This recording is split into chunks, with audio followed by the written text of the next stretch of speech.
It's because he's so beautiful, though. Hello, everybody! It is I, Evil Skyman, and welcome back to your regularly scheduled program.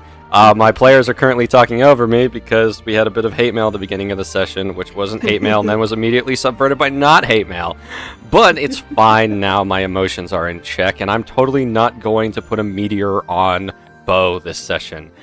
You said there wouldn't be combat in Lolis, correct, but if you step foot out of those walls, oh man, it's over. Bo puts his toe outside the fucking door and immediately He's one of two hippo toes. Bo, give me a wisdom save at disadvantage.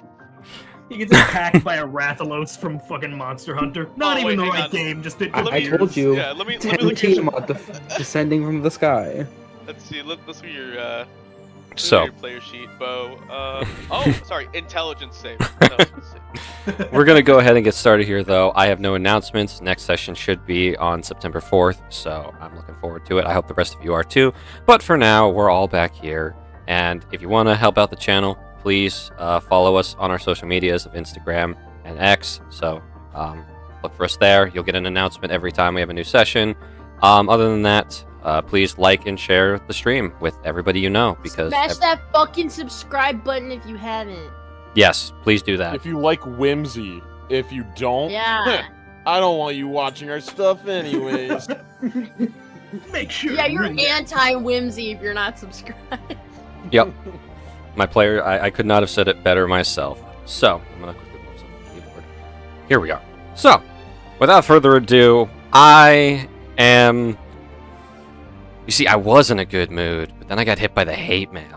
You asked if you had hate mail. Jackson Hey, fake don't hate let one mail. person. Bro, don't you're let one person up ruin like it for you. 5K. Just let someone else do it, bro. Nothing's ruining your day.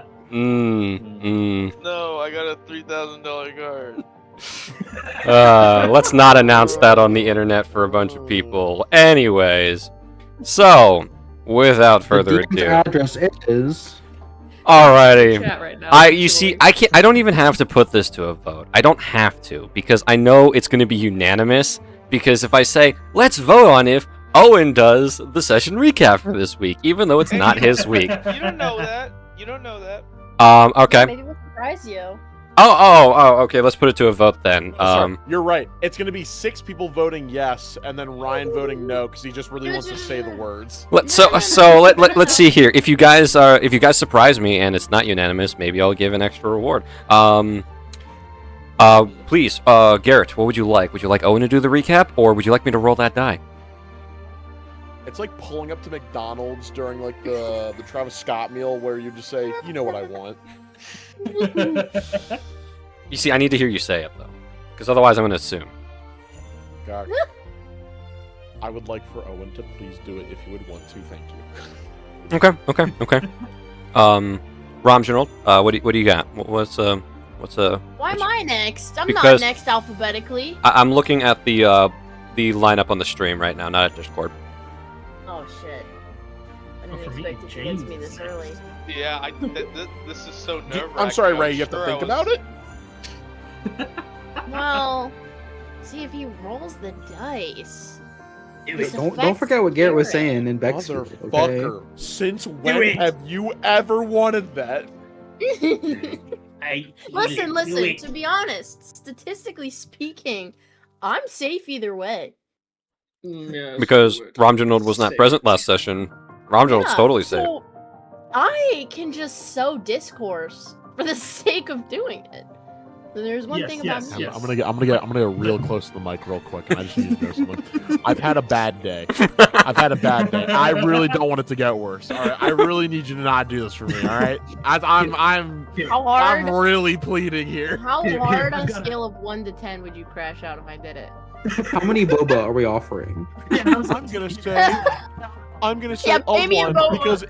because if I say that I'm gonna have a 10 out of 10 crash out, that means you're going to want to do it. So no, I will not crash out in the slightest. Sounds like he's lying. You know what? You know what? Oh my god. This is like choosing between my two parents and a divorce. This is I a guess- Walking Dead telltale choice. I need. Yeah, you to know. literally, like I'm choosing between Garrett or Zach. This right action will now. have consequences. Garrett will remember Yeah. that. Well, whatever dialogue option I pick, it's gonna be completely different to what I picked. So I guess you know what? For the sake of fairness, Owen can do it if he wants to. I see. Well then, next up on the order is Ryguy. What would you like to vote? Yeah. Would I like to vote? Would I like... I'm on the verge of tears. Yeah. No, I bet. Mark in the corner the entire time. Oh my god. What I want? Oh my goodness. I want a lot of things, you know? I Speak want a your lot. heart's desire, Ryan. Oh man, I just Speak want friend to and see. I just want to see that die just roll majestically across the screen. Is it decide fate It's itself? digital. It's Roll a number. D1. A number appears. I just like it. Yeah, that's All fair. right, That's fair. I want to roll. And I knew I didn't need to vote for the roll that dice because I knew Ryan was gonna. Well, in the sake of fairness, I now must ask Owen. What would you like? I'm down. I got it. I noticed my notes aren't technically complete, but you know it's fine. I'll do it. Okay, good to know. Jamerton. You see, if the vote was unanimous when it got to me, I would have safely deferred for the sake of the reward you have promised us so generously, handsome DM. And so, I believe I will vote for my boy Owen to do it. I see. All right. Yes. Jackson, what about you, buddy? I first would like to say I think it's not fair. You've only given us 2 options.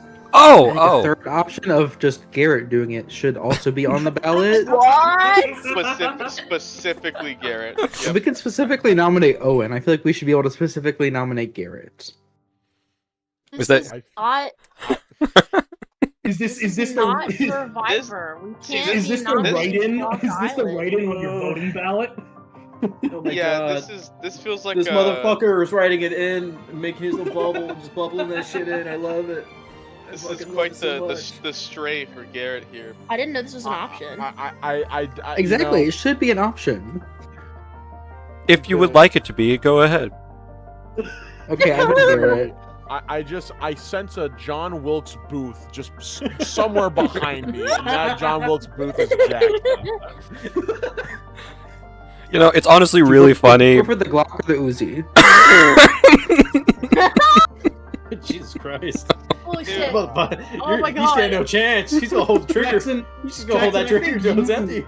Jackson, I think you are the 10 Tiamats you were talking about earlier. All right. Last but certainly not least, Paige, what do you think we should do? Man, same reason as James. Quota's been met. Owen, buddy, if you wouldn't mind. I see. Well, votes are in. We have 5 votes for Owen, 1 vote for random, and 1 vote for Garrett. How interesting. And the truth shall set you And so you see, free. now here's the deal. If I roll, I'm gonna roll a d7. If I roll a 1 through 5, if I roll a 1 through 5, we'll go. That was Oh, this is beautiful. If I roll a 1 through 5, it'll be Owen. If I roll No, a 6, no. it'll be random. If I roll a 7, it'll be Garrett. You can't No, roll no, no. that No. Roll that die, roll that die. And now you're weighting it differently by including the Garrett option. It was a You know vote. what? no, guys. You know what? Wait, You know what? no, Here's the guys. deal, Let Zach. him Here's the cook. deal. Let No, him here's the cook. deal. You know what? Zach, you are welcome to do this, but I want a stipulation. First of all, do not make me 7. No, that is not. I don't want the highest. I want the lowest. Give me natural 1. Okay. That's how it feels. That's how it feels every time. All right. Garrett, You know what? Garrett. You don't want natural 1. What happens every time he rolls when it's just all of us going, you're always one, and it always lands on one. Oh, I know, and I don't want to be. Here's the deal. I don't want to cheat. Here's the I deal, don't wanna cheat. Garrett. I like that. Here's the deal. You'll be 1. I'll be 8. Oh shit. So Dang. The fuck you? if we roll an 8, then no one gets an inspiration. So- Ever increasing. Here we go. I'm rolling it. So a 1 This is so is awkward. Garrett. A 2 through 6 is it'll be Owen. A 7 is completely random. So here we go. And I want you to know, Owen. Oh my gosh. Lord. What did This I is- fucking tell you? This is unprecedented. God. This is cinema. This is- Hey, you know what, Garrett? Garrett, buddy, Actually, pal of no mine, way. I did not vote for that. I didn't vote for that. I voted I'd like for to Ray. mention. I wanted another I'd role. like to mention this was the only reason this was even a possibility is because Jackson decided to have his write-in ballot, and Zach let him. Garrett, I actually Garrett, am you shot yourself in crying. the foot. Thank you, Zach. Thank you, Zach. Here's the deal. Here is the further deal. Garrett hasn't said a word. Here is the further deal. Because this entire experience has put me back in a good mood, everybody gets a D8 and I'll do the session recap. No. I got it. No, I got it. Oh! Are you sure? You're not taking. No. Oh, The hell dice yeah. roll. The dice roll. He's on the notes. He's anonymous beaver. Let's go. Well, Is he rabid though? Do we still get the D8? you know what? Yes, everybody gets a D8. Garrett will just get a second D8 because he's willing to go through with it. Oh my god. This is my luckiest day ever. It still Um, is. All right. Dude, Alright. okay, but you can't. Okay, listen, but the luck gods blessed you too much with the last one. Yep. Like, Yep. you were Earlier you this were year, you mind were, you. were I've luck been due. dead. I anyways, moving on. Anyways, I'd like to do the session recap. If the floor is mine now. Floor Zach, is it? Floor is yours. Floor is yours. Okay. All right. Yep. All right. Calm down. There's no reason to be upset. We move on. We move on. Anyways.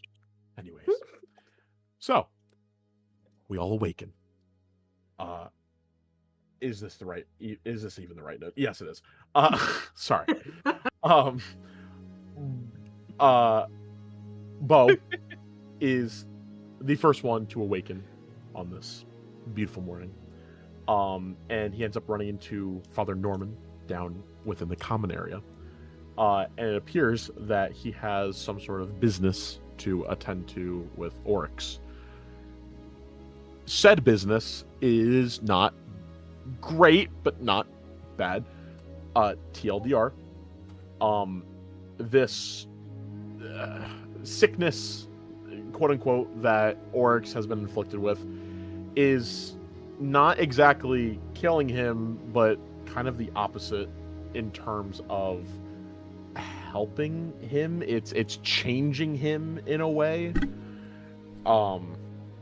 Obviously this confuses and puzzles Oryx, but there's only so much that he can do, and he kind of lets his emotions run a little bit, and some louder words were thrown, but in the end he basically tells Oryx that this may not be the life for him, and if it is, then you just need to continue forward while remaining careful.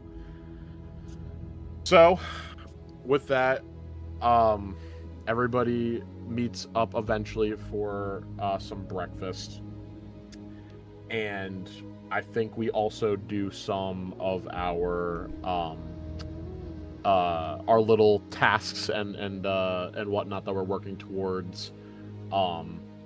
Unfortunately, I think only Bo is the one to continue his. I don't remember if he was doing the rope or if he was working on a skill. It's one of those. Doing medicine. He was doing medicine. I think. Congratulations to him. Yes. Yes. Yes. So, what the? Hang on. This is a little odd. Oh, I'm sorry. I'm tripping. So once that happens, we then make our way out, and eventually we finally make our way to Lolis. I forgot that was the last session. I thought it was a session previous. Disregard. Yep. But everything looks incredible, to say the least. The work that has been done on the city is amazing. They've been hard at work repairing and making this look like a real home. Definitely a lot for orcs in particular, and all is just great. Miss Merrill, the Duchess, meets us at the gate in a lot better a mood, and B in a better form. She looks a lot healthier, and kind of gives us the runaround on what's been happening over here, and with some talks back and forth. Oscar, who has been promoted in a way, he was one of the guards to help us out when we were first here, and now he is risen to the rank of first lieutenant. He's the one who ends up showing us around Lolis, as we're kind of taking in everything, and to just cut it short since we're running on time. But we visit place A, place B, and just seeing how the city has improved, a lot more lively, and eventually we end up going to we ended it off by going to the market, the newly established market, with a bunch of stalls all set up in tents and whatnot, and everybody goes and spends their money on different things, such as what I would say is rigged carnival games, by spinning a fucking wheel,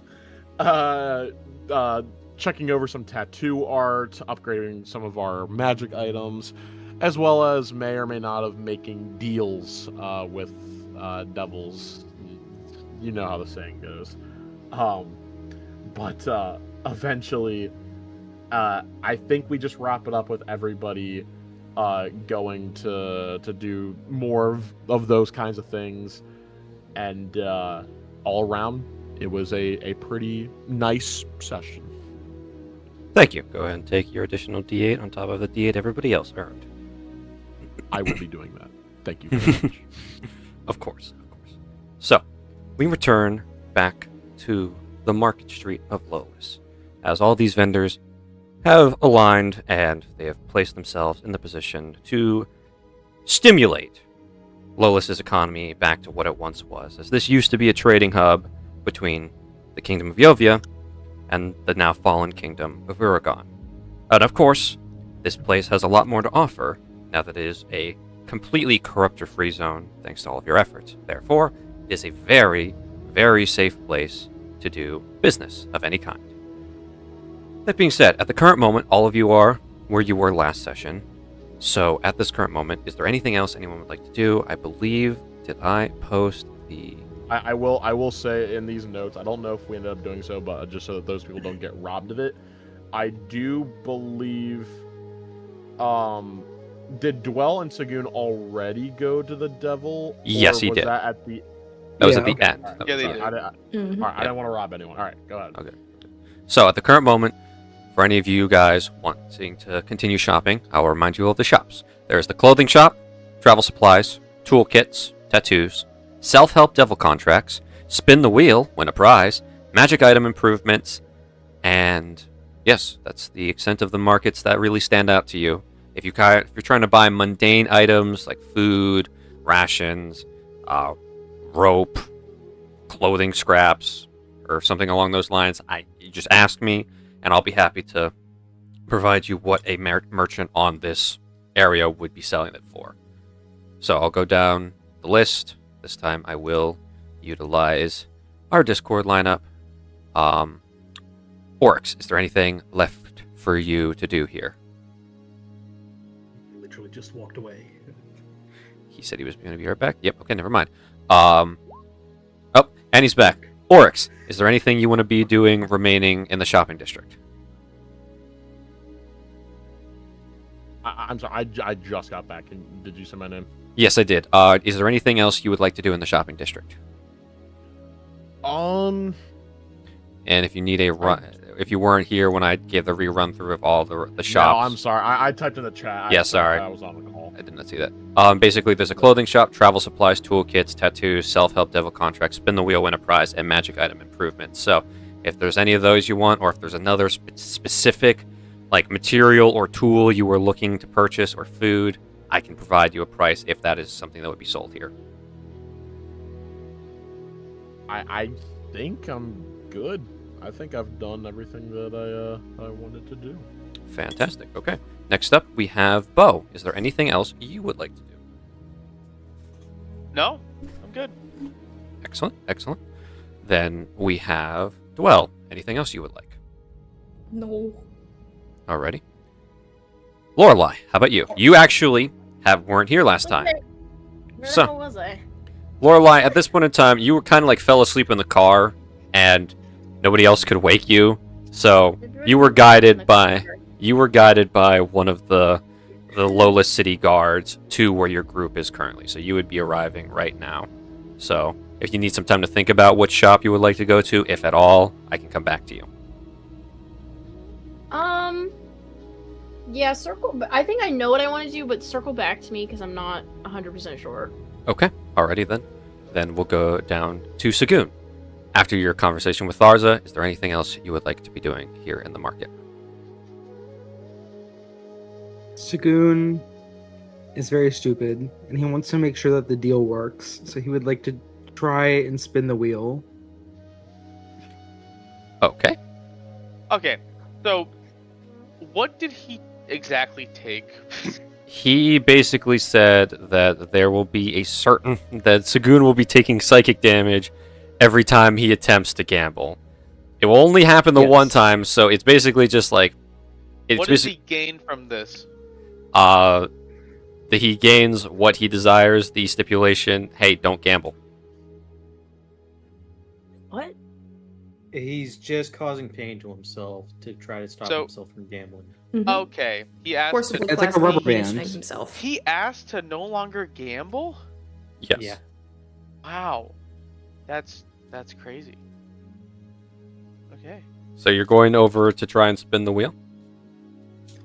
Yeah, and as a player, I want him to put all his coins in someone else's pockets, but Sagoon would not know any better, so I will not be doing that.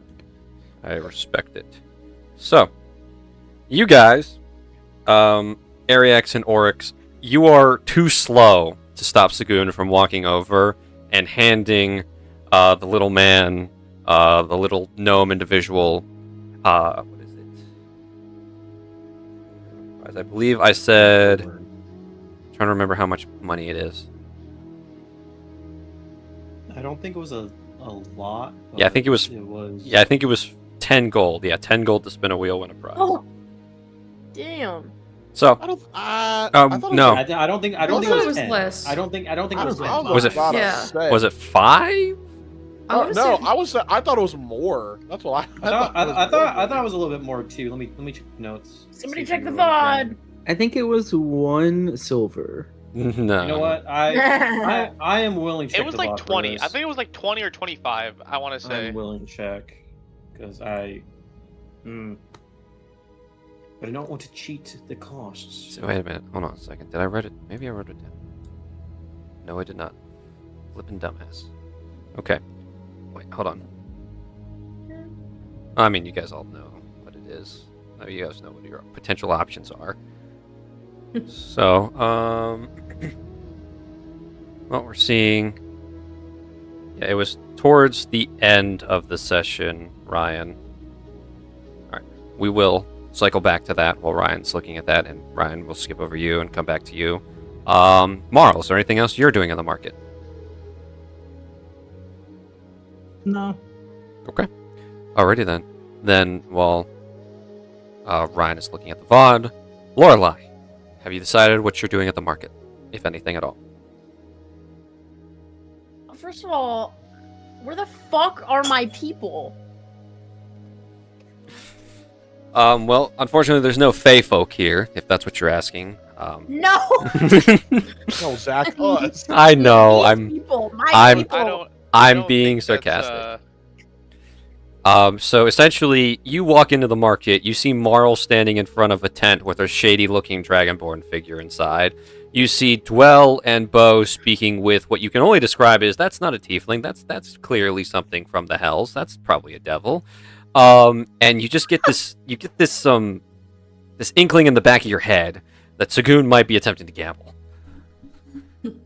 Well, I see Marl and I see the Shady Dragonborn and I think, oh no, someone's got to handle that. But then I look over at Dwell and Bo who are near like you said, what can only be described as a devil. Oh no, someone's got to handle that. And then the worst of it all, Sagoon's about to gamble. That takes precedent. You start following your instincts. You walk over to this street through the areas, and you spot him. And you spot him as mid spin on the wheel as he pulls down and it begins spinning. Ryan, Also 5 gold. it's 5 gold. Yep, I knew it. Okay, Sagoon, please spend 5 gold. I think the reason why is because I thought it was more since we got money stolen. There's a potential to it's lose 50 basically- gold. Yeah, it's high There is cost, high that. reward is what it is. Yeah. All right, Sagoon, please go ahead and roll me a D100 as the wheel starts spinning. 100? How big is this fucking wheel? Do you have to put a space between the R and the D100, or is / R just space R? 1 D100. Or you can just use the dice roller on the left. 96. 95 plus, you win. Please roll me a D4. Actually, the current moment, I believe the bread box is taken. So, please roll me a D3.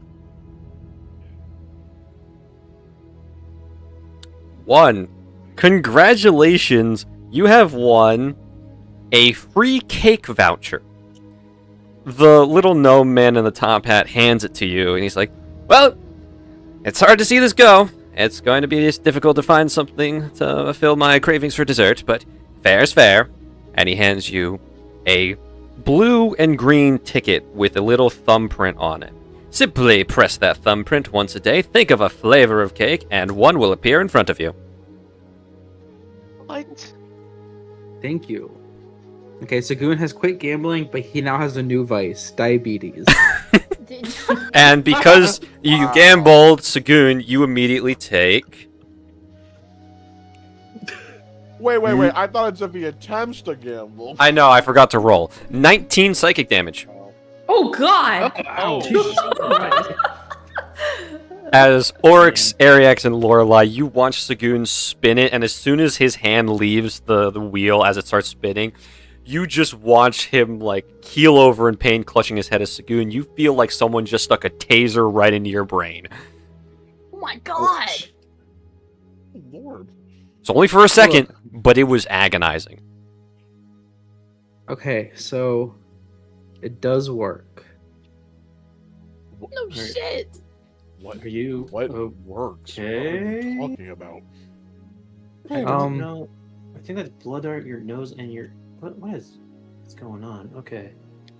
Do you guys see the devil over there? I think his name is Tharza. I think I'm fine. It's just a little blood. You know. No, it's a lot of blood. Yeah, maybe it's a lot of blood, but it's only a little bit of blood. But basically, I made a deal with the devil that if I try to gamble, I will take, I don't know, I'll be injured to some extent. Hopefully, you know, to prevent me from gambling. So do you want to run by that first part of that sentence again, just so you can hear it yourself? Oryx, what is that supposed to mean? You willingly made a deal with a devil.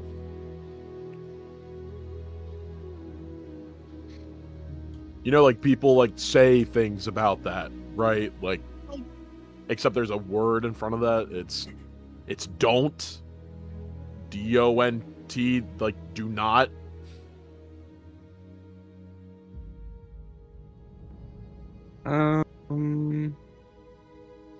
Yes,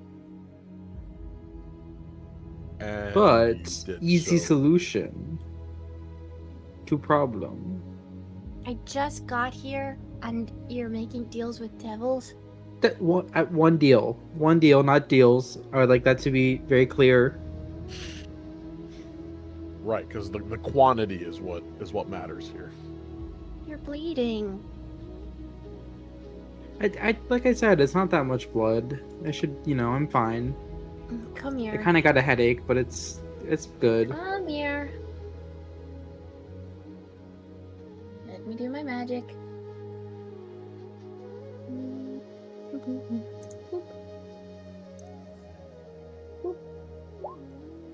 11 healing. Thanks, Lorelai. You don't have to. I mean, it probably my would have gone away job. on its own. No, you don't know that, and it's my job. Oh, thanks anyway. At least, hopefully, my last time gambling, I won a free cake.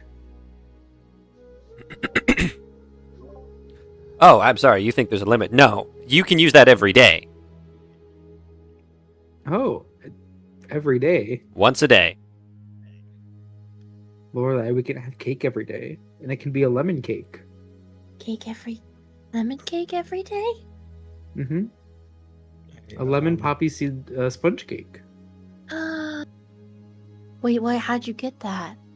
No. I spun the No. wheel, but I don't think it's a good idea. What? Hey, Lorelai, I should got do- robbed blinded, and then I got kicked in the ribs. It's Who very you get robbed? some good stuff, or you get absolutely dogged down and kicked in the. It's the hardest kick I've ever seen. Who You robbed get kicked in the ribs. Who kicked The you? hardest I've ever seen. Also, by the way, Sagoon, The wheel. yeah, the The wheel. wheel kicked you? The wheel wheel give kicked you. the wheel giveth, and the wheel taketh away. Yeah, you Oh, said that you. already. He's Yeah, he like did. turning around. He's like, because he Yeah. already like threatened to beat him up last time. So he like holds up fist up. Ah, Ariax is like holding behind me. It's okay, man. It's all right. It's all right. Just relax. Whatever. It's not worth It's not worth it, man. It's not worth it. I kind of Also, want to by the way, spin Sagoon, it. by the way, you have 2 more spins. You're not done. oh, that's Yeah. right. It's 3 Oh. spins. That's Oh. right. No, Ariax, why would you say that? Now he's gonna hurt himself. Sagoon. More. I will say for this instance, it's one instance of gambling because he already paid the fee, but still. All right, Sagoon, roll me 2 more D100s. No, I was so happy because I didn't get robbed. You might not Now get you're gonna robbed. You might not get robbed. You only have if you roll a 49 or 40 through 69. Oh wow, you right on the edge of it. You lose 50 gold. Yeah. Sagoon, you Oh know. my god! Sagoon, you know this feeling. It's your coin purse being lightened. Worst feeling. Fucking wheel. This is what I get for gambling. Last spin. Oryx, how confidently do you think you can kill this man? It's a 4. You get a mystery potion. You are Ooh, handed Yay. a potion that looks like a water bottle. Or no, that looks like it's filled with water. Okay, very cool. Let me add both the It's free cake alcohol, and isn't it? this. It's Can I use Arcana to see what it is or no? You will be rolling that, but without the identify spell, the DC is higher. So go ahead and roll me Arcana.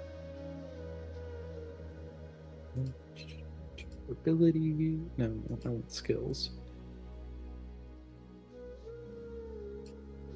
14. Damn it. You know that liquid, while it looks like water, is not water. There is some magical effect within the fluid. Okay. Okay, at least it is magical. It's not a complete scam. Yeah, I got Spin the 2 of them. wheel. If you do, I don't suggest it, but I'm if you're just gonna letting you do know. it, A, you could get kicked in the ribs. B, it's the hardest you kick I've could seen. get robbed. The most just money saying. you get. Yeah, I did just The lose best 50 you could gold. get Is win back money and get I guess a cake voucher. I want a cake Yeah. voucher. I know, but we have one. We have Wow. one, yeah. But we could have 2. Yeah, but we can just use mine. Did he specify a size on the cake? There will be a specified size on the cake. Okay. You don't get a massive cake, but it's enough for all of you to at least have one slice. I'll say that. Look at that. Lorelai, we have enough for one slice every day. That should be good. No, you guys got to spin the wheel. Look, I'm simply warning you of what could happen. You are your own person. You are more than welcome to do so. Yes. But I'm just saying, it hurt. And you know me, it hurt. Also, if you do it, you should probably once you pay it, give your gold to somebody. Actually, have the 5 gold on you, but give the rest of your gold to someone else. So if you do lose gold, you won't have anything on you potentially. It works like that? Yes. We think yes, it does work like that. Yeah, I mean, fuck it. I'll take 5 gold out and I'll give the rest to Oryx. All You right. guys couldn't have said that before I spun the wheel? You did it. didn't You were say so anything. fast. You were did so it. fast. I know I'm fast and I'm sneaky. That was the smoothest, slyest glide in and pay 5 gold I've seen.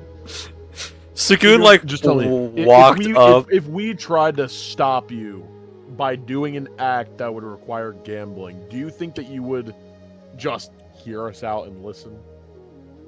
I mean, if it was Ariax, probably, yeah. He's cool. He just like holds his hands like what the fuck? Okay, all right. Honestly, No, because I Surprised. never have your best interest in mind, of course. So sorry, Sugoon. My apologies. I mean, yeah, you too. It's a middle finger. All right. So Lorelai, please roll me 3d100s separately. I'm gonna blow on both my hands like a whoo whoo, and then I rub them together. I'm giving the biggest spin imaginable. Go ahead. 33. Shit.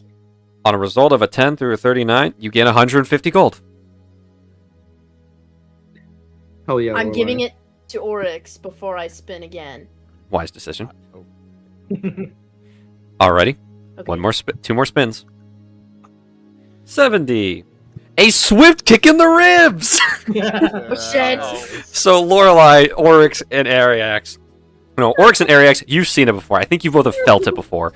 You watch as the I did mysterious not. stick I figure appears in front of Lorelai, and then faster than any of you all can react, Oryx, now seeing it from the outside, this stick figure is the epitome of perfect form and perfect accuracy with this kick. It's almost enviable as he slams Lorelai in the ribs. And Lorelai, if you're wearing your armor, you feel it through your armor as you take... wow, that's max. 20 bludgeoning damage. Yeah. 20 is crazy. As 20 is Laura... insane. It's crazy. Lorelai, something might have cracked as bam, this kick happens, and then the stick figure does a little jig and vanishes. Ugh. I will say again, There. that is Does the a jig? I hardest. forgot about that part. He She's rage on baits you the after? ground. Oh, he does, right? She's actually like on the ground after that. I will say again, that's the hardest kick I've ever seen in the ribs. I would ask if you're okay, but I know just as well as you are. You're not okay. I think something It's broke. it's like picture perfect how hard that is. He's just like crouched next to her, just like very light pats on the back. Alrighty, Lorelai, you have one more spin. Give me a second. yeah. It's the guy like hovering over. One more spin. She's literally, if he Whoa. comes up talking about one more spin, she whops him in the. Ow! Ow, that's mean! Shut up! I'm doing my job! Get out of my face. Give me a second. Oh my Yay. Okay, I need everyone to take like 15 steps back from the wheel stand. Are you going to blow it up? God. Holy Yes. wild mother. Okay, I have one more spin. One more We spin. chose this. We I have chose one more this. spin.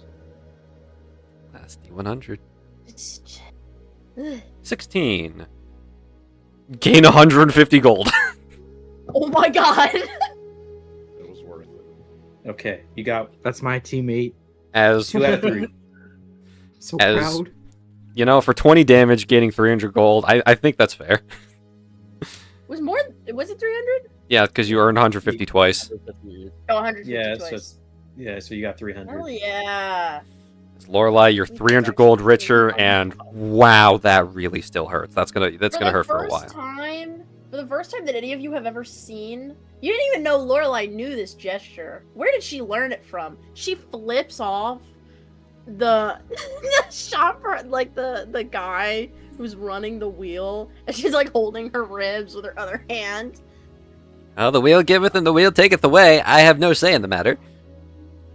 Unfortunately, he is speaking the truth. I try to see if he was lying. He's not. Wheel does what it wants. Let's get away from this freak. I'm Yeah, uncomfortable. fuck this guy. Let's go somewhere else. Yeah. Righty. But congrats, Okay. Lorelai, on your big win. I'm that was never doing sick. something like that ever again. Why do you like gambling? Because you just got 300 gold. It's not. This is a disease. You're sick. You're sick in the mind. Oh my god. She understands. I think somebody got punctured. Yep, it sucks. Oh my god. Thank goodness I did not get kicked in the ribs. I did lose money though. That did piss me Mhm. off.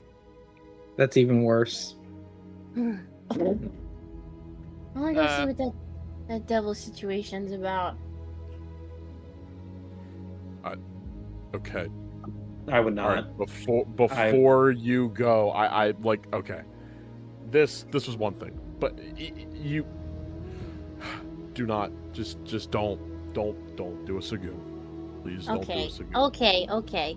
For as What is naive that as I supposed to might mean? be, for as naive as I might be about your world, don't underestimate me. Where I come from, deals, trades, communication, mischief, it's everything. You think a devil's gonna trick me into making a deal with him? You don't know who you're playing with, and he won't know who he's playing with. I just want to see what's up. That's all. I'm not gonna take any deals. I'm not gonna do anything stupid. I just want to talk to him. I will say I don't like big cities. I think most people in big cities are nothing but liars and have agendas. Looks towards the demon. That's an actual fucking demon. That is an actual devil right there. That is leagues above that. That is the devil from the Bible. That's a devil. Like the saying of like don't make a deal with the devil. That's a devil. Yeah, That's just a straight up. saying. Yes. That's why I'm agreeing. I'm completely Yeah, agreeing. Okay, look, Lorelai, you're right. We're not saying that you can't. You are more than welcome to do so. But just like the wheel, you know what you're getting into. I So what, believe in you, wanna talk to Lorelai. him?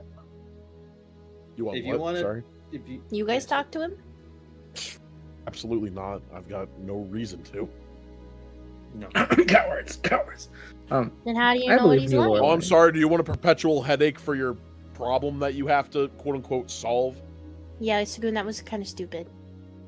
Again, You made Lorelai. something that you were always going to do more harmful to you. You also actually could have just asked one of us to start keeping track. You do have that Yeah. ability. That's less immediate, though. No, it very well could be immediate if you just asked us. Oryx will give you a swift kick in the ribs if you start gambling. He'll do We're that just gonna for find fun. you- I'm we're gonna go find talk you to a him. Go ahead. Sorry. No, you're okay. I'm gonna go talk to him, especially because I noticed Dwella's over there, and I'm a little concerned about that part. Okay. I was gonna say, you're giving me shit, but she might be selling our souls to the devil. Oh, jeez. I was just didn't doing even my consider shit. that. All right. Lorelai, you're good. Sagoon, next town, we're finding you I don't know, pact breaker. I don't. Exorcist. I don't know. Yeah, something like that. I don't know. I'm guessing at this point. I'm fine. You know, it's doing what I want it to do. You gambled. You stood in but place. you Your head attempted to shook, do it. and you have blood out your nose. Out nose. So look at this straight. You wanted to see if it worked, so you attempted to gamble. It hurt you, but then you still went and gambled. I mean, It's not like the devil made him smart. Whoa. I'm not even there. I can't say that, but That's a burn. Dang. Even for Ow. Sagoon, that's What? Crazy. I Sagoon, you know I love you. But every time that we go somewhere, you gamble your money away. And now you just I made it so that know. not only are you going to lose money, you're also going to lose Brain cells. your health, your well-being. It's I'm stupid. hoping this will be encouraging so I don't gamble. You just Alright, said losing money that- was if worse that's what than a you swift want. kick to the ribs. If that's what you want, that's fine. But when you have a perpetual headache in every area that we leave, then that's on you. Okay, I'm gonna That's go on talk me. to him. I want to check out some of the other shops too. So you guys have fun with the wheel thing. All right. I don't really need to do anything else. I just need to talk to the the guy that took us under, who's now been given a title, I guess. Oh yeah, the sewer man. Yeah. So, it's been a lot of moving around and seeing everything. I'm probably gonna make my way over to the tavern here soon. If you want to join me, or Yeah, I'm down to come with. Jack, I got a question. What's up? I forgot if I asked that session. So I think I DM'd you, and I don't know if I actually asked. I forgot to check for the item upgrader lady or person about the gemstone compass, if it was able to upgrade or not. Let me look at the gemstone compass. Let's take a look. See here.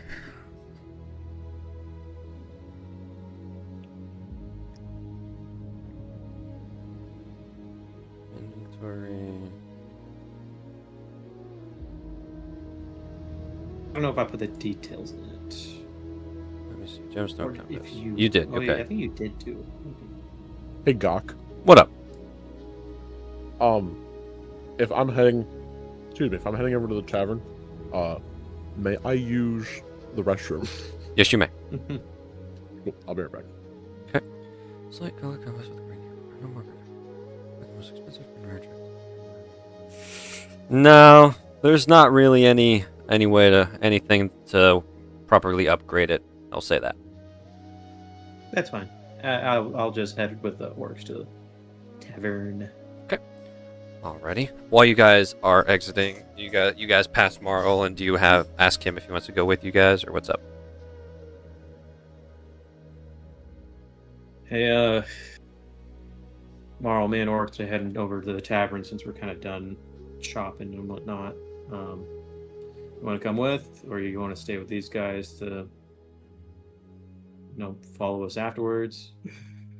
He turns, looks back at Dwell, still interacting with the devil.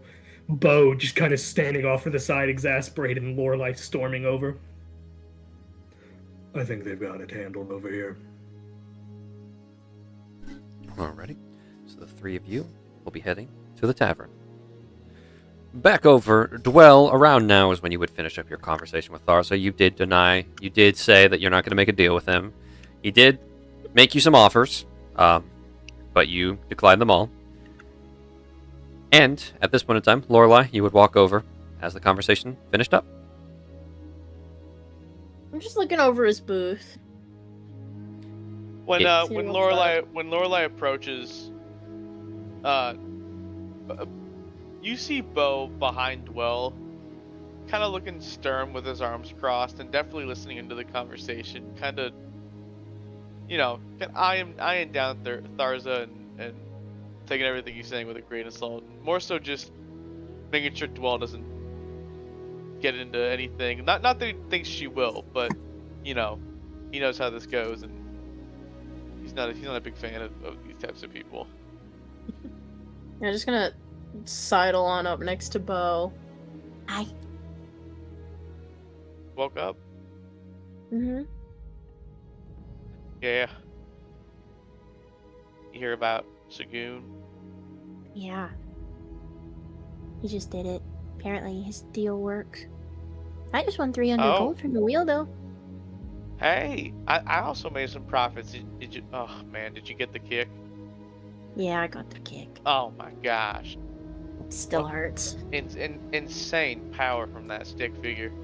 I know, buying armor and everything. I know. Oh yeah.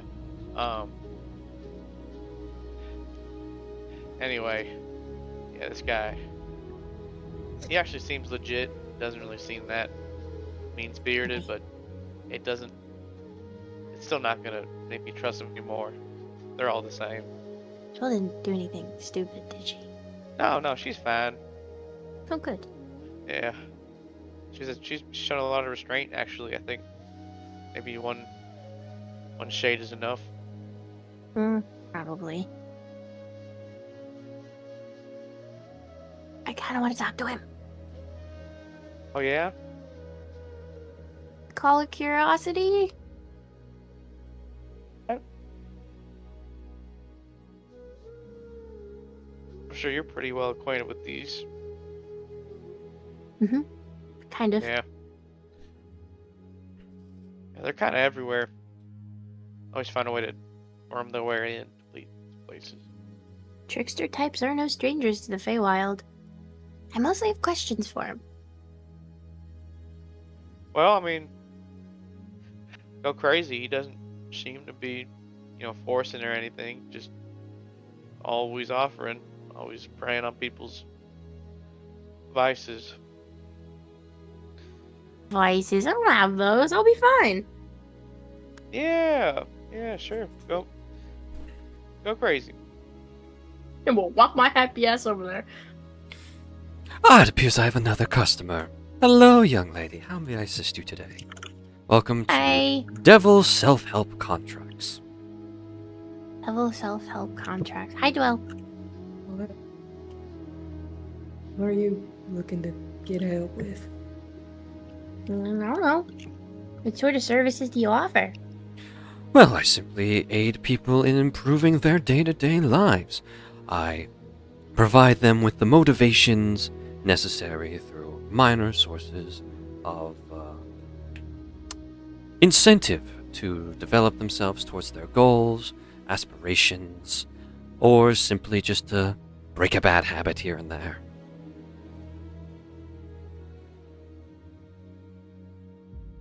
So what are your methods? Well, the most simple tried and true method is, you want to stop doing one thing, then every time you attempt to do it, you feel a strike of pain. A pretty significant one, a lot more than a simple rubber band will do to you. Of course, the damage is never permanent. I am not so cruel as to kill the person involved. It will never do any lasting damage. It will be devastatingly powerful in the moment, though, but a night of sleep should usually get rid of it. But I find I have a satisfaction rate of at least 80% of those who have attempted said contract. In terms of other methods, I have simply, I can give you nightmares, I can provide you with temporary blindness. There is plenty of other methods used to motivate you not to do certain things.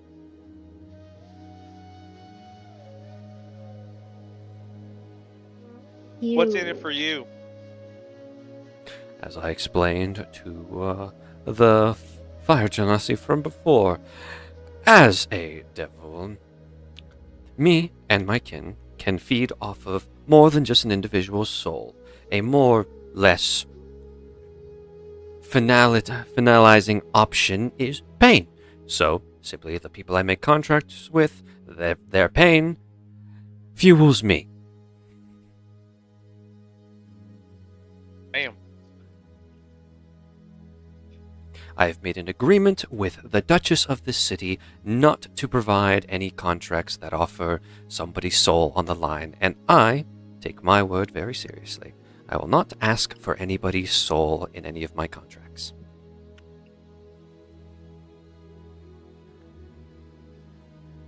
Where are you from? The hells. Have you been anywhere besides here? And the Hells, that is? No, not particularly. I think I've been in this city for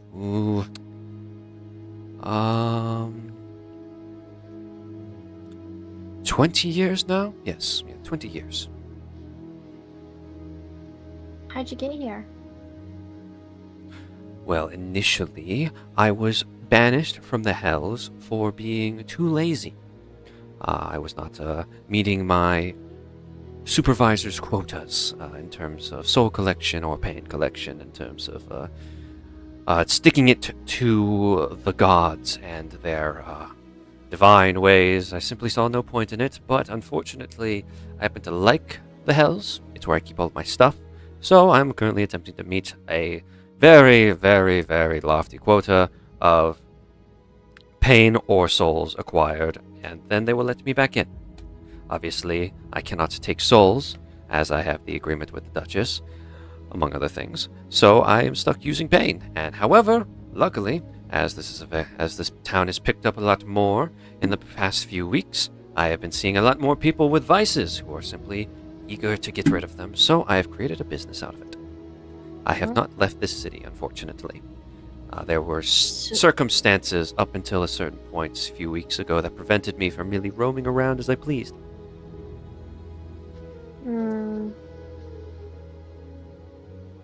So, do you just take people at their word with their vices and expect them to come to you?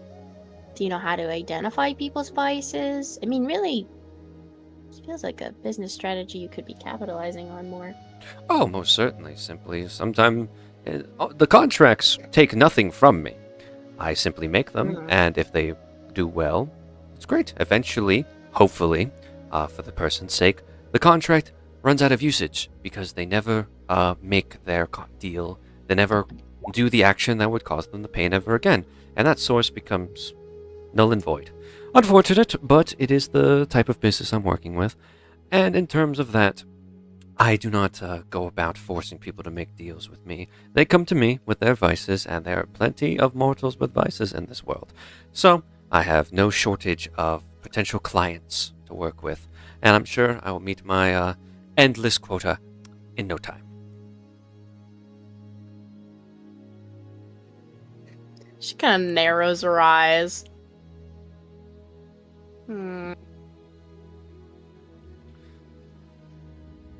That being So said, what? as I've stated go ahead. to this young lady here, I do more than simply self-help. Obviously, I am still a devil. My powers are beyond what normal mortals are capable of. So, if you're willing to offer me something of equal value, obviously, you cannot offer your soul to me. But if you offer me something that I would see value in, I can give you a greater reward.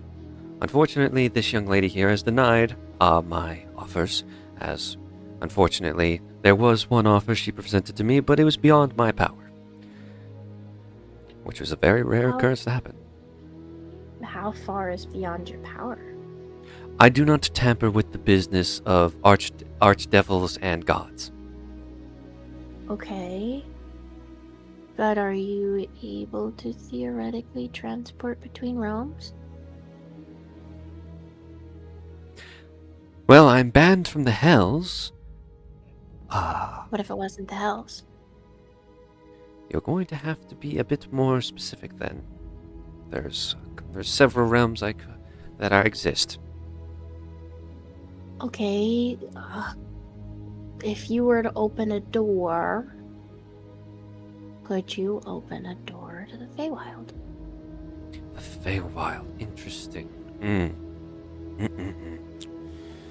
That's typically out of my domain. primarily. While the Hells have no true conflict with the Feywild, devils and demons tend to steer clear of it. There are things in both the Shadowfell and the Feywild that gods and us infernals seek no quarrel with. So, while I suppose theoretically I could attempt to open a portal there, I've never done it to myself before, so I could not offer you any guarantees.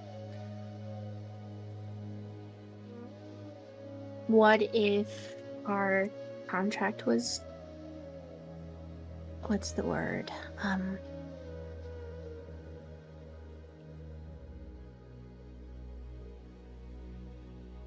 What if it was activated based on your ability to give me what I want, and then I give you what you want? So you wish for me to open a portal to the Feywild for you? If possible, I'd like a pocket portal to the Feywild. A pocket portal? And I assume you Yeah. mean, by that, you wish to be able to go to the Feywild back and forth as you choose? It can be limited. That is powerful magic. You are asking a lot, young lady. What on this land could you possibly offer me for such powerful magical abilities? What do you want? No. You are asking me to do something of insurmountable effort. You tell me what you're willing to offer me for that, and I will determine if it's worth it.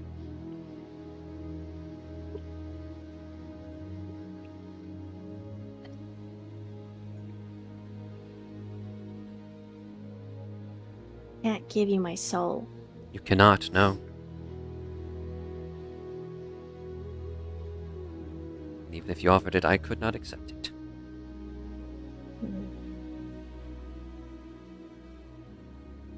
What else is worth it to you besides pain? Worth it to me.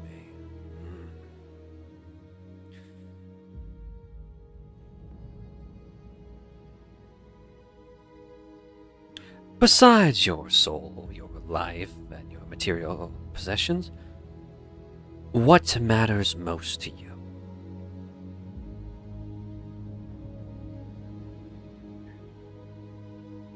What matters most to me? What in your life would losing it cause the most amount of pain? My friends, but you already said you can't take souls. I can't take souls, no. But I can take memories.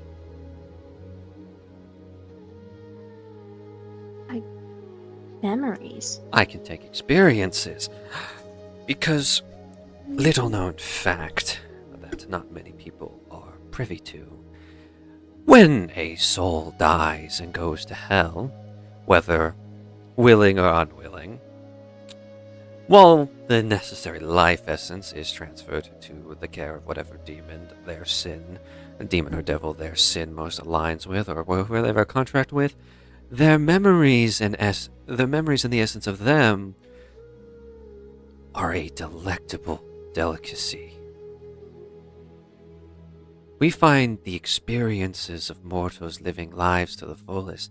Mortals who have such limited time on these lands. Their memories are an exquisite seasoning for any type of food.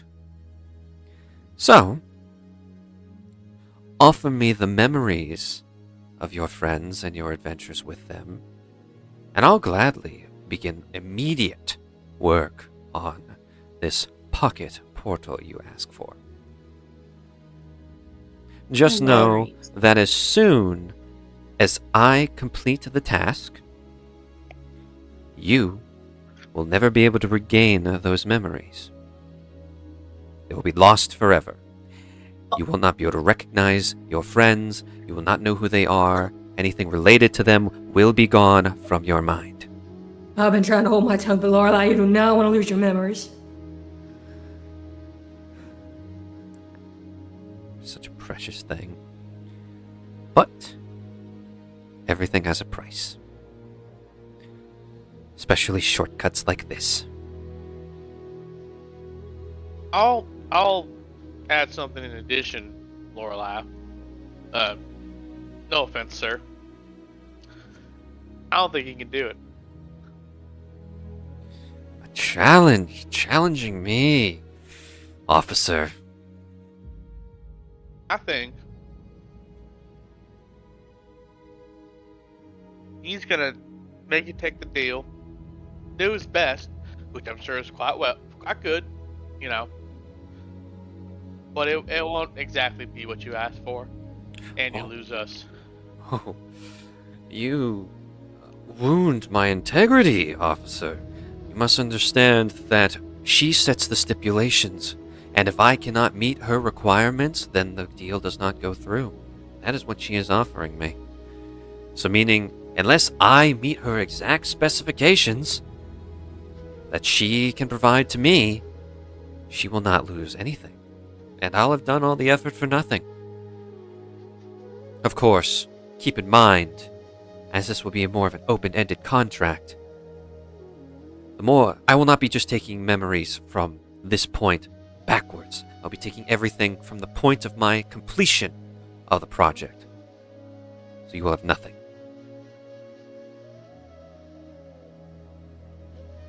Memories.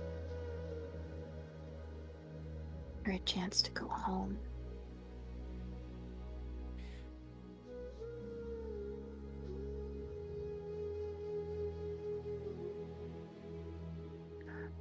Did you say go home? I did. He pauses for a second. He turns away, stroking his goatee. Then he turns, he kind of perks up. He twirls around. I have a new offer on the table. Hey? Since your friend's memories are so precious to you, I see no reason for me to take them. After all, who am I to stop a young lady who simply wants to go home? Here is the deal. You will get your portal. In return, I get unlimited access to that portal as well. And this portal goes both ways whenever I want. Both ways. You and I will be able to transport from the material plane to the Feywild at will. Why do you want it?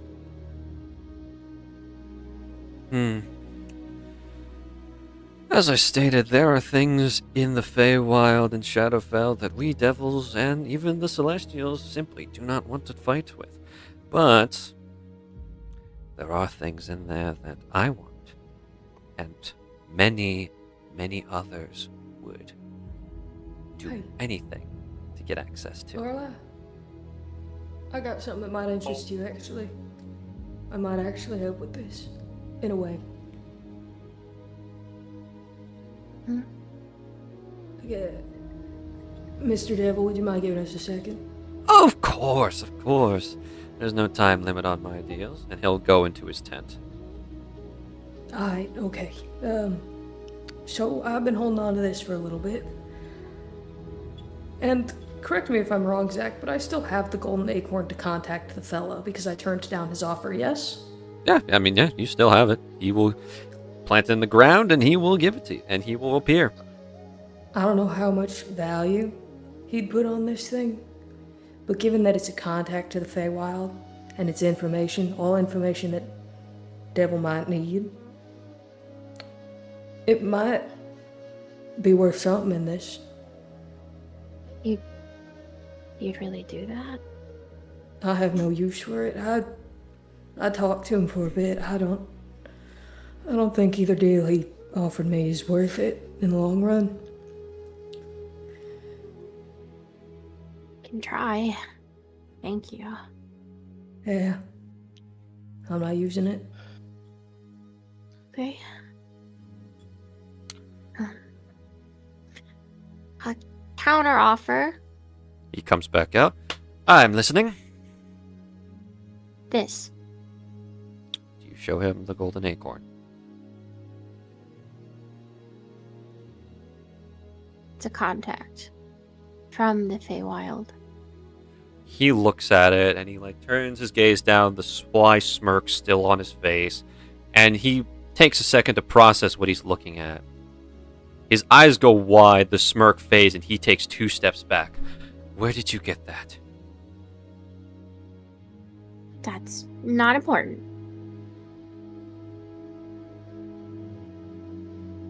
He looks at all 3 of you.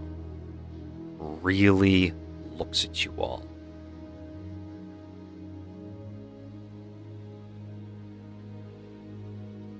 We'll do the head nod up, sub. Yeah. Yeah, times 3. That's how it is then. I see. How unfortunate for all of you. I apologize, but unfortunately, I cannot accept such an offer.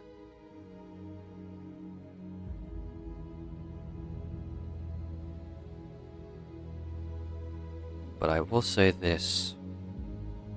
I am so sorry for each of you.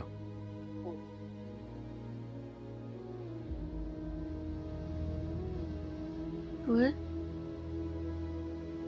You have interacted with something that should not be here anymore.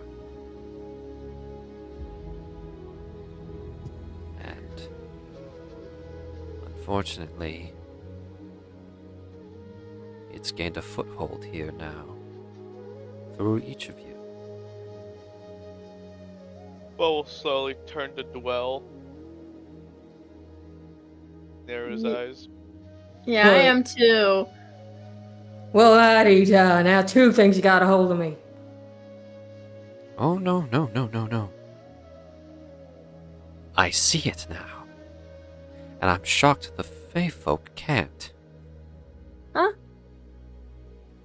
What else could you possibly have to reveal about this? You all have... Something has connected itself to each and every one of you. And from what I... Oh, I'm hearing myself through someone's mic. Yeah. I'm here... Something is connected to each of you. Something has spent enough time in each of your presences to link itself. And it has turned each and every one of you, and from what I'm sensing, 4 others in this area. How clever. That is terrifying. Well, I apologize. I will not accept that. I cannot accept it. And you all bind something to this realm now. Something I'm not willing to step on its toes. All right. So what you're saying is that I'll have guys are real, 1's in my head, 2, there's something that is bound to 8 of us, you're saying? Oh, 7 of you. 7 of you. 7 of us? Why okay, listen, respectfully, why are we roped into this? Proximity. Yeah, we never interacted with it. Proximity. Someone else. Some of you are in the presence of it at some point in time, and simple conversation with it allows it to spread from one person to another, like a disease, an infection. It? Are you talking about this acorn or what? Oh, it's not the acorn. It's what gave you the acorn. We'll turn back to Dwell. Yeah, same.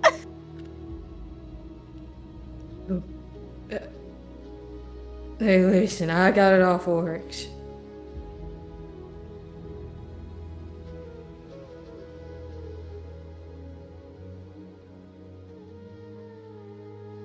Oh, What, no response to that?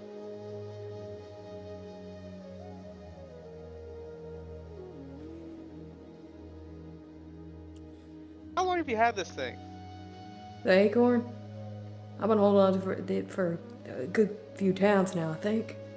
Oh man, that's We had it for a while. It's when Oryx and I did that graveyard shift or something. I think that's when the guy first approached us. If memory serves. I don't know, spotty.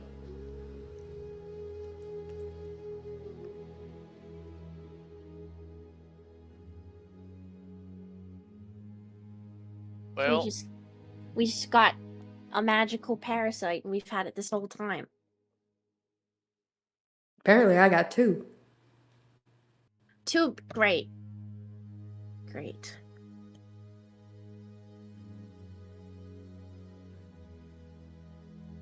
Ours, I listen. I'm sure you probably said too much, but. And by the way, I was not trying to, stir up anything earlier. I was just kind of see if you were a man of your word, and it seems like you are. Could you tell us more about this, or is this the type of thing where mentioning it is enough to set stuff off? Well, so long as you don't plant it in front of me and you never come near me with that thing ever again, I'm willing to spill the beans a bit. I hand it back to Dwell immediately. I don't want it anymore, boy. You want this? No, it's yours. Don't make other people take it. You're the one who had it in the first place. It's your magical parasite. I mean, we're all doomed anyway, so I mean, who cares? Yeah, great. You can hold on to it then, Dwell. Well, Great. Cool. Thank you. I appreciate that very much. doomed is not the word I would say, as keeping you alive is in whatever gave you that acorn's best interest.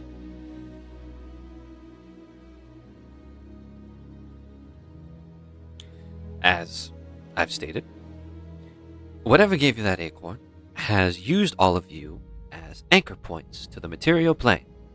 Whatever plane you travel to, it can go to as well. The more of you on said plane, the easier the traversal will be. Wherever all 7 of you are, it is. Obviously, there's no distance proximity based for how far away from you it can be. It can be on the other side of the realm, or right next to you, and you might never know it. But as long as the 7 of you live, you are anchor points. And there's no other way to get rid of it? Except for the point? Well, again, it is why I am shocked. The Fae folk here can't see them. See what? From my understanding, your kind is very, very well versed in the connections between living things. Well, yes.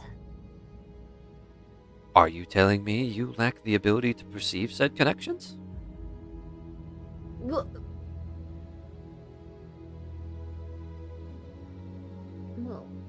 in what way? In the most literal sense, you do not look upon these two and see the connections that they have with others? I look at them. Yeah, you don't. You just see Dwell and Bo.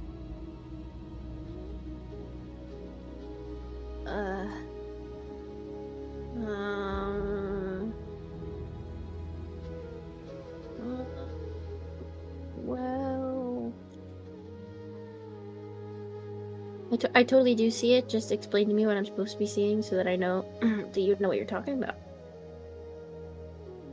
Right. Well, you've caught me in a good mood, so I'll be willing to chat some more. From how it's explained to me, because our species see it differently, is you all can see the roots connecting people, like a network of trees and vines interlocking each person to their own forest of connections. I'm told it's quite awe-inspiring to witness. I simply see simple threads connecting individuals. I see how strong a bond between individuals are, and I see who holds dominion or contracts over individuals. And looking at the acorn, I now see a correlation between a link all of you share, and I can see that the link extends to others within the city.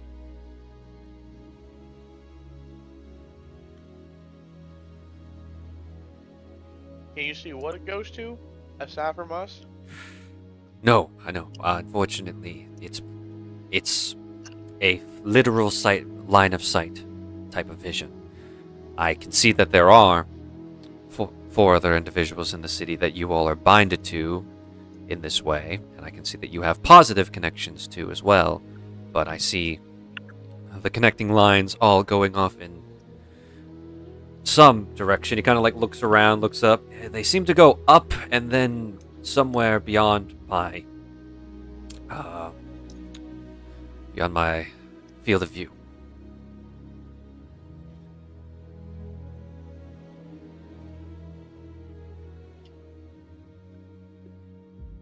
What do you reckon would happen if the sheep landed? Well, from what I can tell, it will call upon the person who gave it to you, as I believe you said it was a communication item, and they will come running.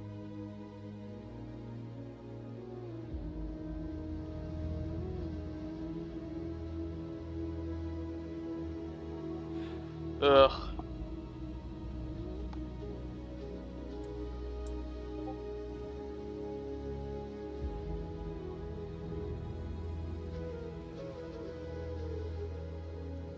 Well, that's just dandy.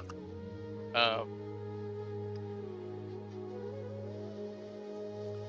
I guess for you and our friend's sake here, I guess the previous deal is still the offer.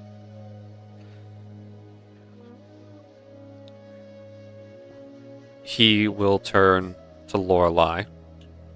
Unless you have a counter offer for me, I will simply say that the deal I presented to you, with both of us having access to said portal, will still be on the table, unless you wish to discuss further. I have a counteroffer. Oh, would you like to discuss this here, or within the tent? Can you two give us a minute? Alright. I'll shuffle off. Bo? I mean, I'll follow wherever Dwell goes. Okay. I'll be taking Ramjan down to private chat. See you guys in a minute. Bye, guys. Good luck. Alrighty.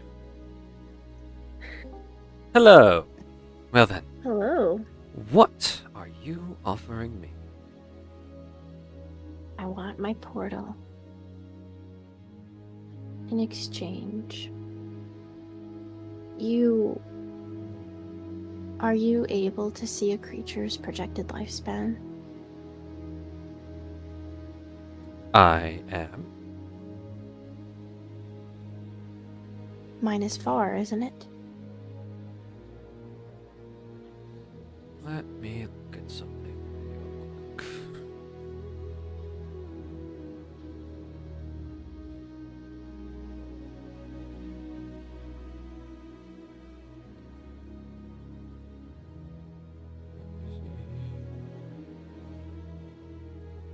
You can live. Okay, yeah. Yes, I believe on average your race lives up to 500 years. But my friends won't live that long. They won't. Well, suppose the two that I've met just now, assuming the young lady and the gift fellow, they will not live that long now. Their lifespans do not extend that range. And a half-orc. Relatively probably. the same as a human. A probably tiefling. Again, maybe a little bit longer than a human. A dragonborn. Same boat.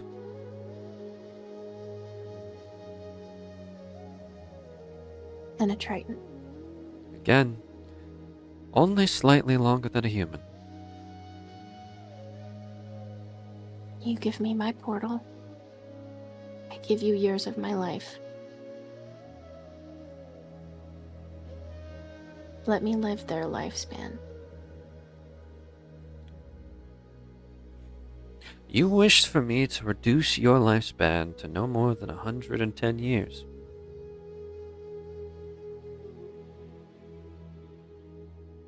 It's not like I need it. Like I told you, they're everything to me.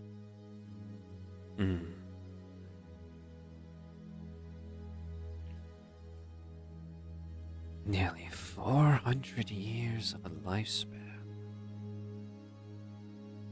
Such time. Do you truly not place value in that extra time on this realm, in this lands? Truthfully, I don't know what I could need it for. Before I met them, I was nothing. And in some aspects, I still feel like nothing. They are everything to me. Truly. And I don't want to spend more of my life mourning them than being with them. It's been the best, not even year of my life. A chance to go home, to show them my home. That's worth living, what, 400 years by myself? But would it be by yourself?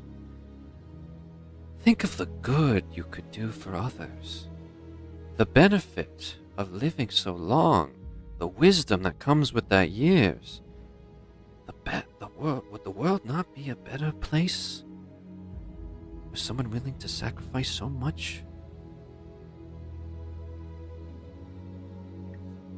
Would it be selfish of me to say that I don't think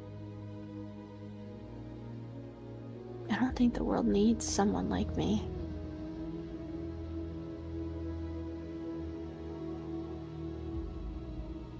He's going to give you an eerie smile.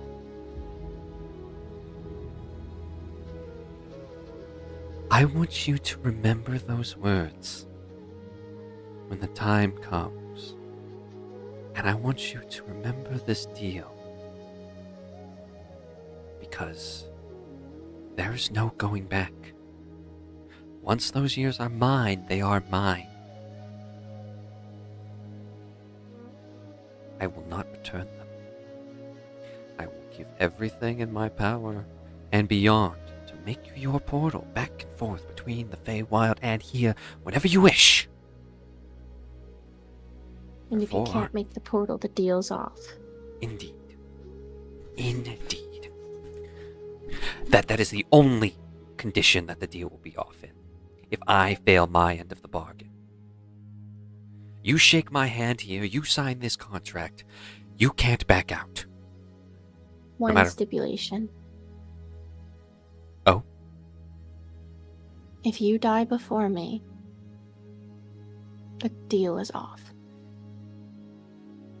You're challenging an immortal and an eternal devil to see who can live longer? Why not? Make it fun, right? 480 years. The only way you back out, that you get out of this deal, is if I fail or die before you?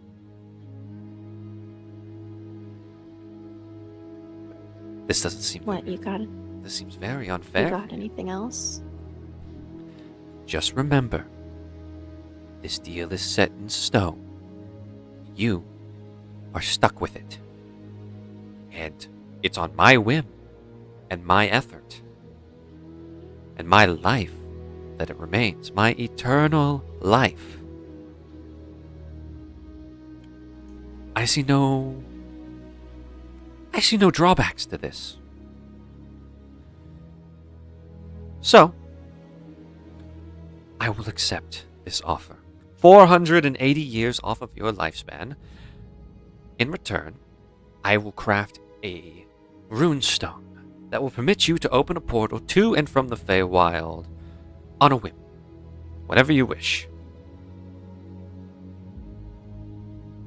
Of course, I will state now that I will leave in order to prevent myself from overexerting, there will be a limited charges per day that you may use it. Is that fair to you? Yes. Excellent.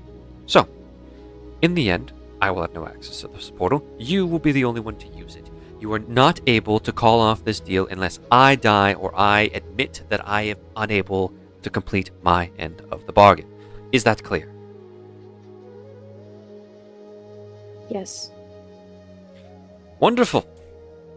He's going to form a sheet of paper listing all of the stipulations with a blank signing line on the bottom. And he'll hand you a quill.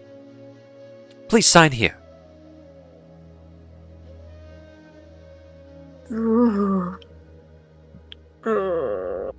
Last chance if you want to back out now. I'm gonna regret this so hard. I just know it. Yeah, You are making I'll a sign gamble. it. Oh, Jesus, Zach, this is so stupid of me. And you know what? If I had a nickel for every time you offered something to a devil or demon in my campaign, not thinking about the unintended consequences later, I'd have 2 nickels. Hey, viewers, this has happened before, just so you know. This is Yep. not the first time I've done something stupid like this. Granted. This is just, I think, worse than last time. Yeah, yeah, it actually is much worse. Last time you gave up your right arm and never to regrow To it save in my a prosthetic. friends. Yep, you did. Yeah, that was how that worked. To save my friends. It was And noble. This one there's- is not so much. No, it's not. It is not This one's kinda indeed. selfish. Okay. You sign, and he extends Oh, his shit. palm out to you. Blue flames sparking in it. Blue, golden, and red. Put her there. Yeah, I'll shake his hand. You shake his hand, and there is a slight weight upon you now. The years aren't gone, but they are reserved for somebody else. If for some reason it takes Tharza 121 years to make this portal, then as soon as he does it, and he hands out that runestone to you, you'll die of old age on the spot. Oh. I didn't even think about that. Fuck me. I should have... Fuck me, I should have written in a stipulation for that. Well then, our deal is done. I will get to work right away on that. I'll contact you within the coming weeks on my progress. How's that sound? Okay. Be seeing you, Miss Wildrose. I have some work to do, so I'll be leaving the market for now. Oh, and when you see your father, say hello for me. He snaps his fingers, and he vanishes. Well, I'm walking out of the tent. Going back up now. Okay. We're back. Hello. So, Right. Lorelai steps out of the tent. Dwell and Bo, you see her walk out. Anything you two say to your friend? I think I'm just gonna examine her to see how she's looking. How are you looking, Lorelai? She looks...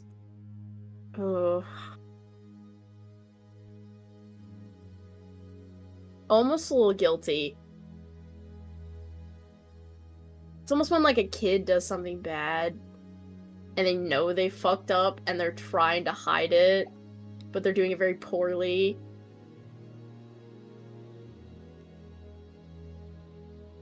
Is she making eye contact, or is she just kind of like looking at the Keeping her head- ground?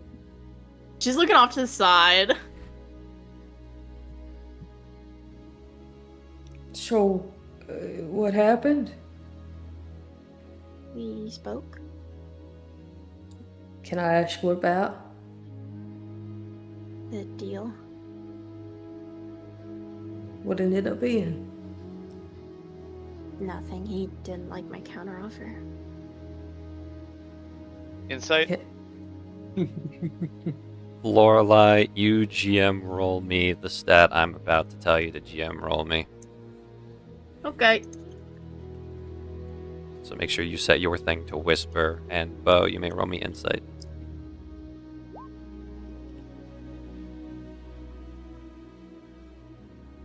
$21.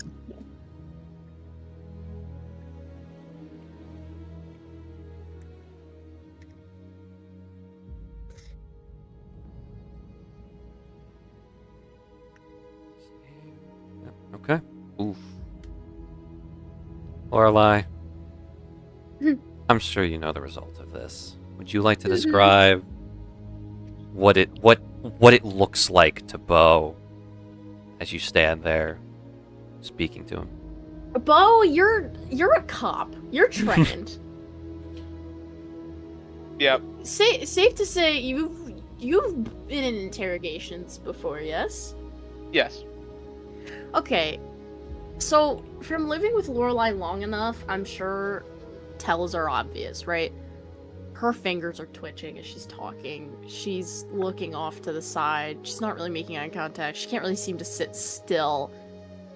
These are all absolute telltale signs that Lorelai is lying. I'm sure you've seen it before, but for significantly less important things than this. But it's the same.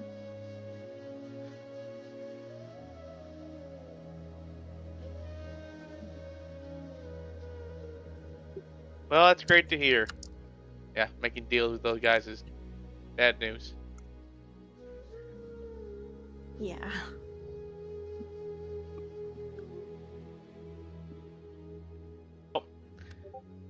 Shall we meet up with the rest? It's probably a good idea. Yeah.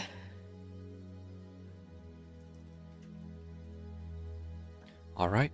So, with that, the three of you head off towards the tavern, where we'll all meet up with Oryx, Marl, and Ariax, and Sagoon. You were standing at the wheel. Is there anything else you wish to do in the market before heading off to the tavern? He's just gonna kind of like rub the side of his head and head to the tavern.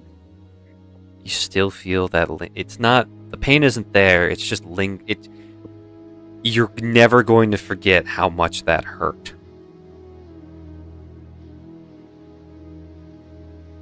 Just wanted to be better for them. I know this was stupid, but hopefully it'll work. Of course. He'll make his way to the tavern. Ariax, Marl, and Oryx. You guys had arrived at the tavern, we're going to say, about half an hour before everybody else. And at the door, you guys were stopped for a moment and asked by not really a bouncer, more like an individual who's simply working and was waiting for you all. Excuse me, my friends. Are you all perhaps members of Team Overtime? We would be. Yes. Yes, it's a person dressed in just regular Lolis guard attire. Nothing special about them. The Duchess has asked me to. I'm assuming, from what I understand, this isn't all of you. No, a lot of us are still at the market. I see.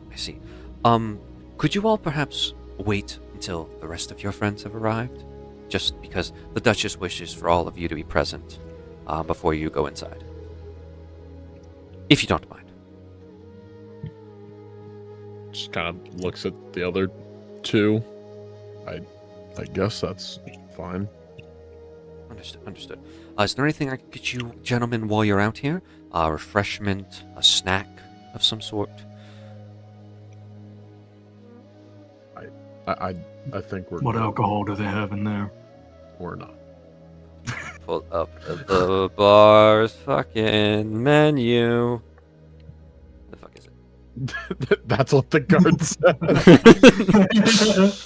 All right. Well, He pulls out his cell phone, scans the QR code. Yep. Give me 1 second. I must use my smartphone. Oh, why did I go for an Android? What? Well, we have lemon crackers, jamstone bread slices, something called Actually Good Beer, snow fennel and lime pancakes, deep fried dream frigate bird, and roasted aether pig. In terms of beer, we are a bit low on the matter. I'll try a glass of the actually good beer. Understood, understood. For either of you two gentlemen? I'll just wait. Thanks. You, sir? I'm good, man. Yes, I'll wait. Okay. He runs inside real quick. After like 2 minutes, he comes back out with a pint of with just regular golden beer, and he hands it to you, Morrow. Yeah. You drink it? Yes. As the brand suggests, it is actually good beer. Whatever that means tomorrow, that's what it feels like and tastes like. You see him just take like a pull of the drink. You're like, I don't know what I expected. Thanks. Of course, of course. The Duchess has fitted all of your bill for this evening. That's mighty kind of her. Of course. Well then, wait here for a moment. Is there anything the three of you wish to discuss while the others arrive? Well, everything's looking really nice around here. This is really good. You think they got a good area to be able to train? They must have, because they got a lot more guards now, I've seen. I don't know. When I was a kid, it was kind of like the whole area was a place to train. But me and my friend, we would go out outside the walls. Actually, there was a spot. These trees that were mostly dead, but if we caught it at a good time, there would be these nice leaves that grow. We didn't get a whole lot of that, but that would be a place where we trained a lot. You think it's still there? Yeah, I know it's still there. When we came here last time, I stopped by, just for old time's sake. I'm asking because I want to. You both have what did the short old man who kicked our asses up in weapon aura, right? Yeah. I want to train to get better with that, but the problem is I'm purely defensive with mine, so I can't do much in regards to training without taking hits. At least I think so. I don't know exactly how weapon aura is supposed to work, at least bulwark. I tried to ask Emepto, but he just said some shit about strength of will and then pivoted over to talking about whatever the hell Deep Lady did to me. Yeah, I guess there's no real guidelines that we can just look up for this type of stuff, so gotta just figure out on our own, I suppose. And that's why I'm asking you to punch me as hard as you can, and I will see what I can figure out in the moment. He just gives a nonchalant nod of yeah, sure. This seems sound. Yeah. Thumbs up, another drink. I mean, mine's kind of similar but different to what Oryx does. I think me and Bo have the same kind of weapon aura, the way we do it. Because I can kind of make one, my range kind of doubled So instead of, even with my chain, it goes out 30 feet. When I do the weapon aura, it doubles it, so it goes out to 60 feet. And then if I hit someone with it, there's at least someone like close by. It like copies the energy and hits them too. Yours seems Does- pretty complicated. Does Yeah. does your chain grow? It grows by itself, yeah, it extends, but with the weapon aura, it kind of makes it like enhances it, I guess. Like if I were to like swing a normal weapon without the chain, it would still double that weapon's range. So Because I have the chain, so basically the chain helps out a lot. Oryx lets him punch harder. I get to be punched harder. You just get some bullshit of growing a sword twice its length. Basically, yeah. I mean, I've been kind of That's a messing very around crude with way it. of saying all of ours, but sure, yeah. I mean, At the end of the day, what else is it? You hit hard, and now you can hit harder. I can take hits, and now I can take even more hits. He can double the length of a chain to 60 meters. Yeah, I know, I get that, but I think there's more of like a spiritual nuance to it. Yeah, I you mean, know, if that I do, speaks on one's character, I guess. like to my understanding, the way I feel it now, since I am getting better with it, it does feel like if I do hit you with it, it does make you feel some effects. It might make you kind of hindered it for a bit. So Hindered? What kind of... I you'll think feel you guys are paying the too- effects basically. I think you're paying too much attention of the actual mechanics of it, not where it comes from. I mean, the soul, our being, our essence. Look, I would have said the same things not too long ago, but I think by trying to understand it better is how we grow, you know? Like, yeah, we say hit harder, take hits harder, do length stuff, but I think if we think that absent-mindedly, then we're not going to improve, you know? We gotta take it for what it is and what it can do for us and why each one was given to us for a reason. Something like that, I guess. I don't know. If we're talking spiritually, was it even given to us, or is it just something that's in us that we had to figure out? Well, that's what I'm saying. Like, why was I able to obtain this more offensive one? Why you a defensive one? Like, the world doesn't just know what we like strive at, you know? There's got to be like an inner thing going on, maybe. I don't know. I'm not very good at these kinds of talks, but I'm trying to be more. I'm trying to have a bigger view. This is why I asked, so we could go train, try to figure this out. I'm not the best at philosophy or self-thought or whatever, what have you. You and I both know I'm much more driven by emotion than whatever thought needs to be put into what do I strive for or whatever, but we gotta figure it out one way or another. Right. You and I trust are me, men I'll of be- action. Right. Well, I'll be definitely game for some training. I've got a project that I've been working on that I need the help of a master blacksmith, so you can see why it's a good reason why we're here.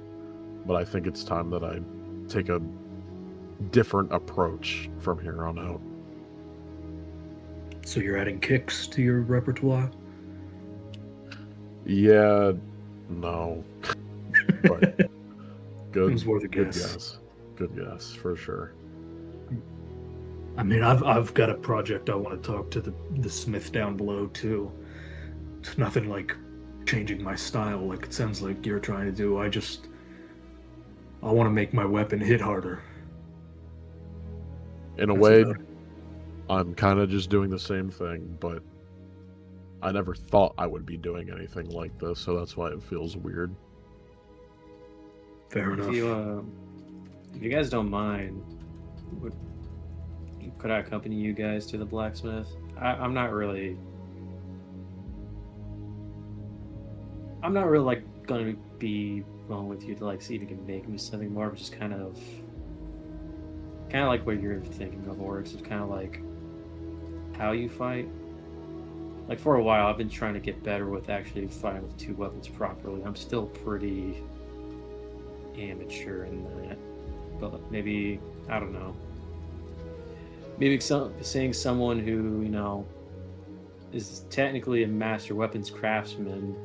I mean, theoretically, would make them a master weapon user in a sense, because in order to make a very well made weapon, you have to understand how it works. I feel like you might have some thought behind it, but yes and no. He'll know how to like handle them as to not hurt himself or others, but I don't know if he'd particularly know how to use everything. Just because a guy builds a boat doesn't mean he knows how to sail it, I mean, it's more of the fact of, since he probably has made many weapons for a lot of great warriors, he might know some tips and tricks to help me actually progress in what I'm trying to do here with my fighting style. I'm trying to fight. Doesn't hurt to ask, I suppose. Yeah, regardless, Exactly. I mean, yeah, you're more than welcome to go. Yeah, I'm not trying to discourage you from coming with us or whatever. The more the merrier. I'm just pointing. I do something agree out. with what he's saying. Yes, I don't know anything about that type of stuff, but like, yeah, I don't think all blacksmiths are like master warriors, but he'll probably know something, right? Oh, he knows plenty at the very least. He knew what Bo's gun was before Bo knew what his gun was, so he's got something going on up there. True. Well, where is everybody else? I really hope that there wasn't more deals struck with that devil. At this point Did in somebody time, actually strike a deal? Who do you think did? One or two. Donati or Sagoon. The one that says they haven't been on this earth for more than, 7 months, 6 months? Wouldn't understand what the term "don't make a deal with the devil" even is. Well, apparently his first 3 months of life were spent doing nothing but gambling, so Yeah. I think he learned that within like maybe minutes and decided, nah. Yeah.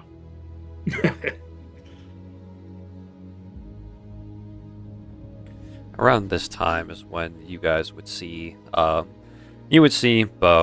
Dwell, and Lorelei walking up with Sagoon. He's not too far behind them.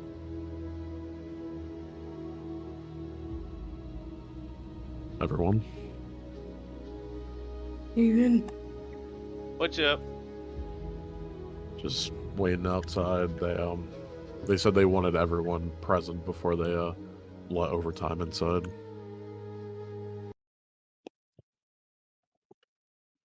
well, we're here now. You are. All is good. Most part, I think. Did you know gods are real, Oryx? He just turns to the other two. How is everything okay? Yeah, we're fine. Lorelei's not paying attention at all.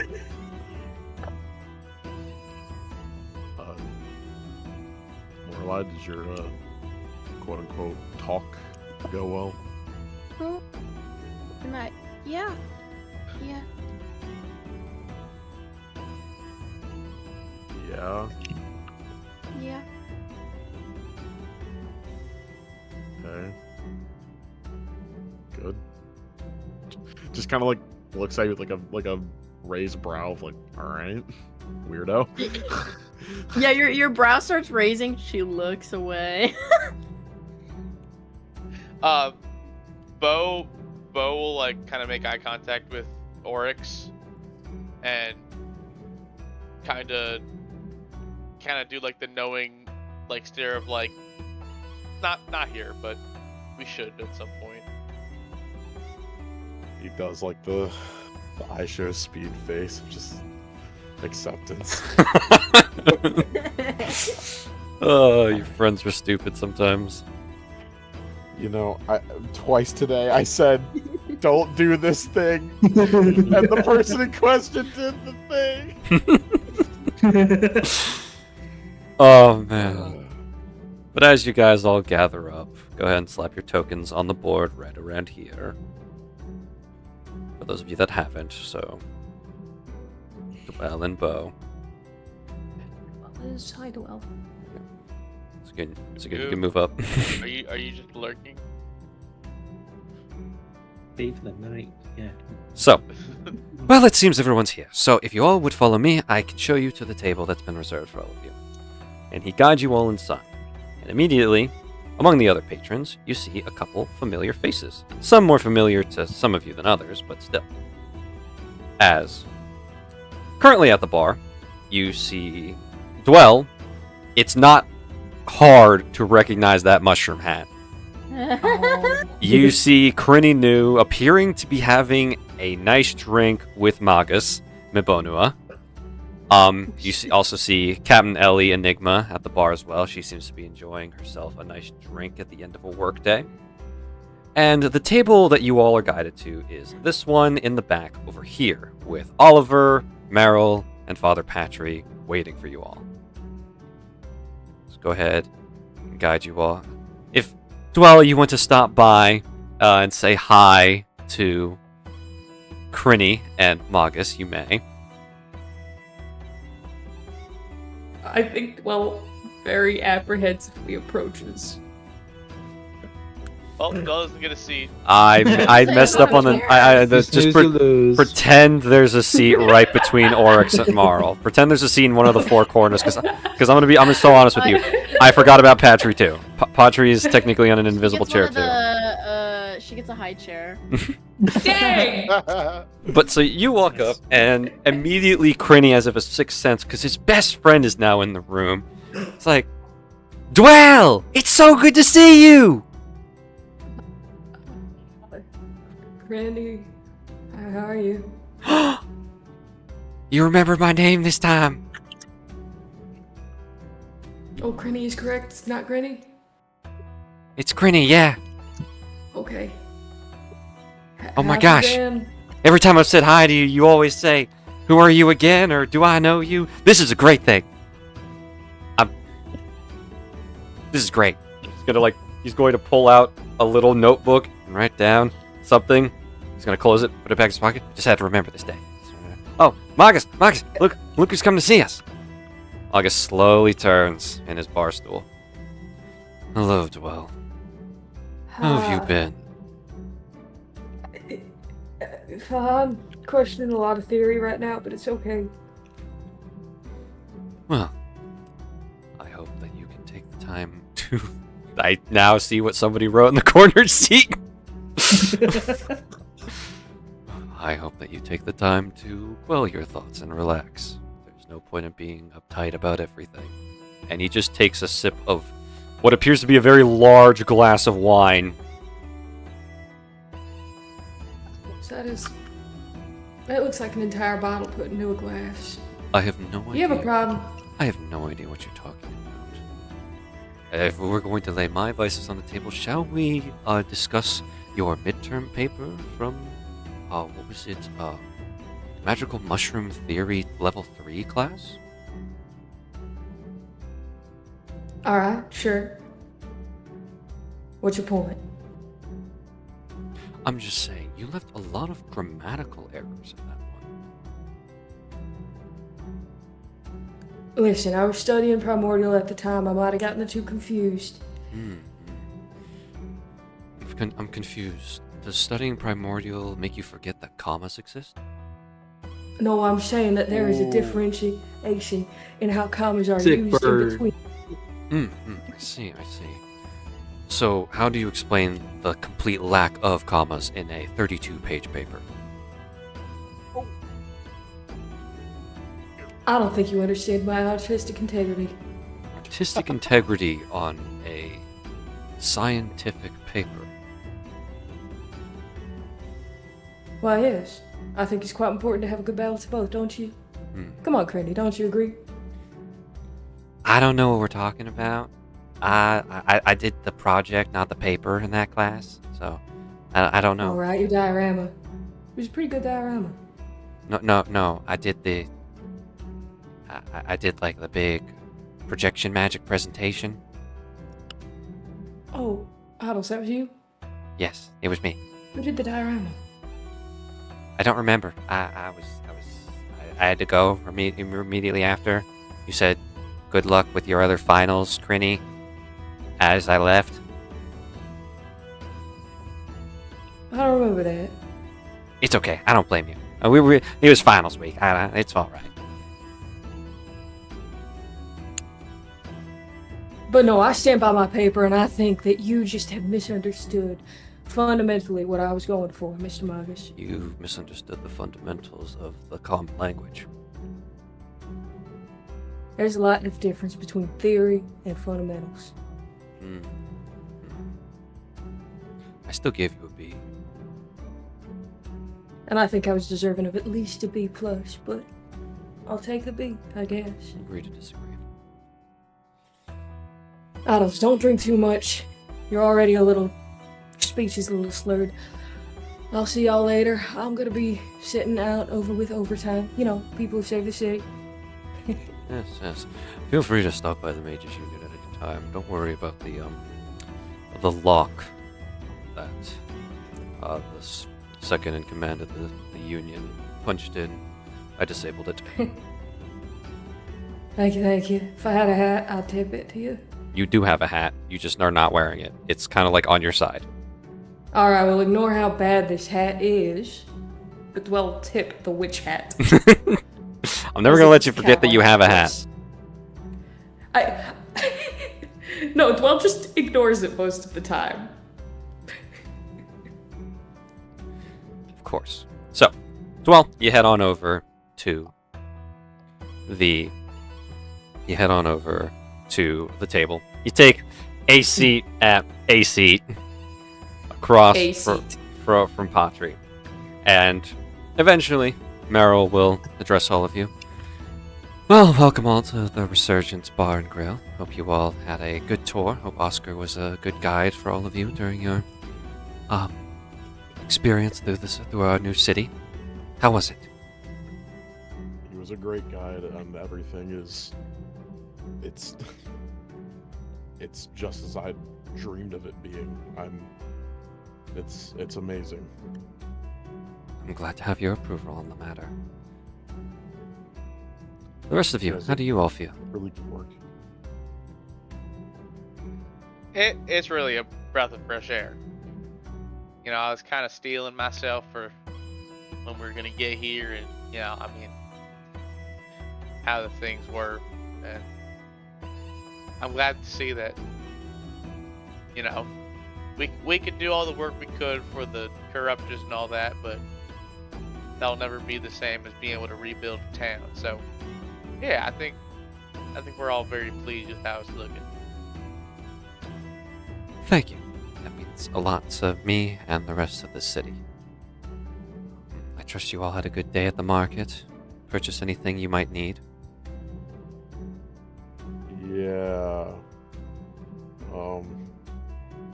You need to check in on that guy with the wheel. Not a fan.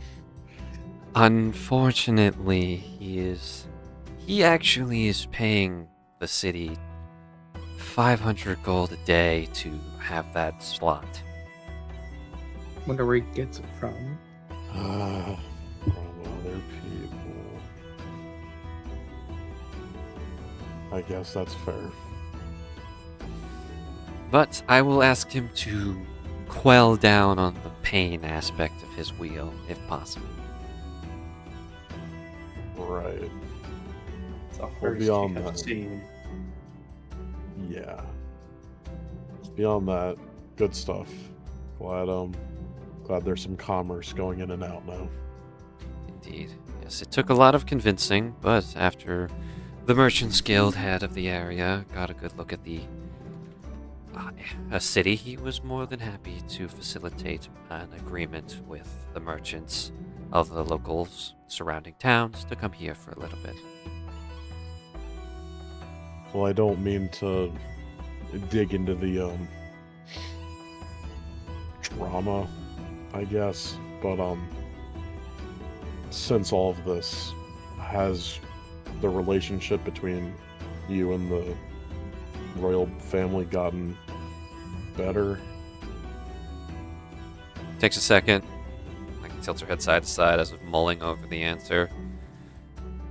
My older brother has been apologetic. Obviously, I don't know what it will take for me to forgive him for abandoning Lolis in its time of need, but he has taken decent steps in the right direction, sending royal guards to watch over the obelisk in the city sewer system, as well as beginning to construct a more direct route for non-corrupter issues to be handled with the law of the kingdom. I'm sure you all noticed that there is a significantly new building in the city. I don't believe I had Oscar mention it to you, but it's called the Criminal Gate. As I'm sure you are aware, that there were plenty of bandits, drug dealers, thieves, and the like roaming around the city, breaking the law, using the city's lack of stability as a good cover for their operations. So it's taken some time to gather them all up, those that were not simply doing it out of survival and simply doing it for malice and cruelty. We didn't have a place to keep them properly until the good king himself provided us with the structure you see in the northwestern area of the city. It's still under construction internally, but for sure now it serves as a good temporary holding facility for those that break the law within the city. Once it's complete, though, there will be a gate to the legal dungeons of the kingdom where criminals can stand trial for their acts of crime. Oh. Well, that's a good way of doing things. I'm glad that there's a steady approach and not just I guess a drastic measure. I suppose it's a good thing. I'm glad that we have structure. That is all I've wanted for this city for a long time. Well, trust me when I say, say what you want about the king. I too, not as much as you, of course, but I too have had my gripes with his thoughts on all of this. But I do think that the prince has a good head on his shoulders.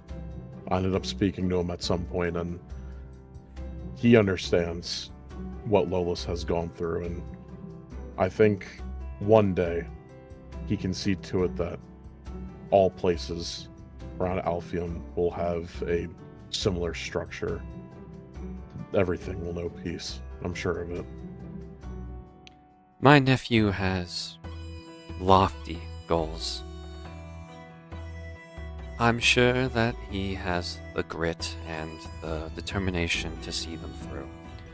I'm sure the scare with the attack and his abduction, temporary as it was certainly something that shook the foundations of his will a little bit, but from what I heard from my brother, he has done well in his recovery. So I hope I will take your word that it is true.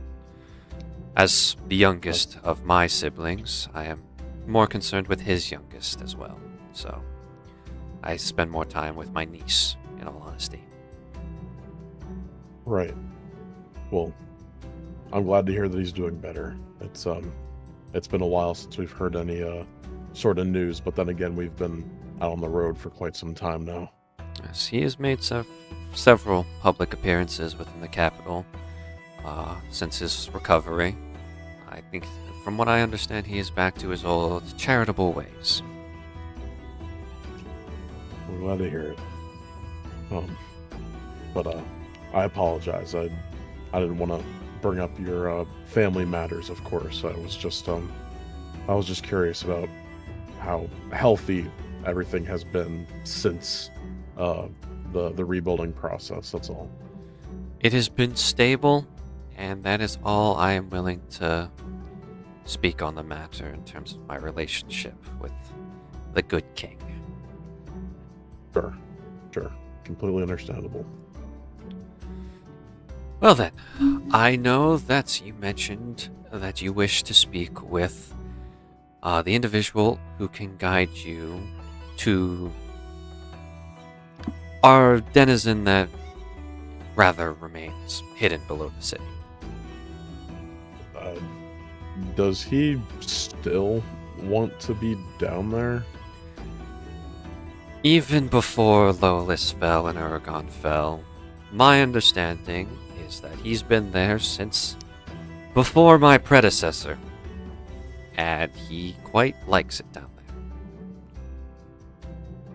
As long as he's digging it, I suppose that's all right then. But yeah, a good amount of us would like to go and visit him. So I hear that you've given somebody a new position. Indeed, he should be along shortly. For now, though, I implore you all to eat and rest. I'm sure you've had a long day. I'm sure several of you have been kicked in the ribs. I know what you feel. So for now, the bill is fitted for the food tonight. Simply, and she'll show you, there's menus on the table for you all to look at, and I just sent it in the chat. Don't worry about pricing. Everybody can order 4 items for themselves and eat to their heart's content. I'm sorry, did the Duchess just admit to gambling? Listen, I'm sorry. You gotta try at least once, right? Like, listen, you don't think I'm she's sorry. you don't listen. This woman has been through hell on earth. She's allowed to cut loose every once in I a was while. gonna say, like, For sure. Do you I like? think she has room. I think she has room. I think she's earned a little bit of a reprieve. I just thought that was funny. Oh, it's great. I'm gonna go down the list, and everybody can tell me what they order, just for the fun of it. Oryx, what are you ordering off the menu? Ignore prices, as I said. Definitely want to try an Aether Pig. Okay. Order of roasted Aether Pig. Anything? You got 3 more items to choose for if Oryx so desires. If he's feeling gluttonous right now. You know what? One good beer. Sorry, one actually good beer, and we'll call it there. Alrighty, an actually good beer and a roasted Aether Pig. Next up, how's Bo feeling? What's he feeling for food? I think he'll take some actually good beer as his beverage. Of course.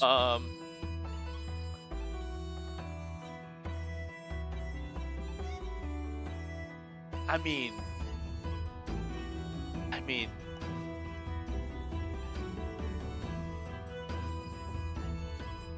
some deep fried frigate bird. Okay. Does sound intriguing. Dream frigate bird. Yeah, dream frigate bird, and he'll also have a jamstone bread slice. Okay. Alrighty. Dwell, what will you be ordering? I'm gonna get some snow fennel and lime pancakes Okay. and a deep fried dream frigate bird. Alrighty. Lorelai. She's doing anything to avoid talking. So I'm ordering lemon crackers, Okay. jamstone bread slice, snow fennel and lime pancakes, and a tall, ice cold, the coldest you can make, a glass of apple juice. Glass of apple juice. Understandable. I was so sure you were gonna say beer. Fun fact: she hates alcohol. Yep. Yes. I know this. So it was like, has she been pushed to the? Actually, you know what, Loki? Yeah, wait. No, you know what? No, give me a beer. Okay. Actually, lied. good beer. So far I it's lied. 4 actually. Dwell's the only one that didn't order actually good beer. Okay, good to know. Alrighty. Well, moving on. Sagoon, what are you feeling, buddy? Someone else is fitting the bill for your food. He's just gonna take an actually good beer and some lemon crackers. Oh, okay. Fair enough. Oh. And You then know what free means, right? Alright then. Yep. Ariax, you're up next. What are you ordering? Shit. I'm gonna take 2 actually good beers. The Dream Frigate Bird. Okay. And the roasted ether pig. Might as fucking well. He's going all in because I think at this point they've just been eating like scraps on the road. Oh yeah, it's been jerky. Themselves. You have a lot It's of jerky. And like Eric's is literally like his claws on the table is like, give me it all. Like it's just like his stance, like his posture. It's like I want to just pick out right now. Pun intended. Alrighty, and then last but not least, Marl. What's your stomach feeling like? I'm going for a refill of the beer. Okay. Give me the bird. Give me the pig. The bird and the pig. Okay. So, okay. Everything on the menu was ordered. So, I'll go down the list. Lemon crackers. They are not what you think. I'm assuming none of you know what to think. They are not crackers with a little bit of lemon seasoning on them. Flavored crackers. What the fuck do you mean they're not what we think? Oh, no. So, essentially what you were handed is a simple little little tray of freshly baked, like not even a centimeter thick, around 20 of them total, lemon wafers.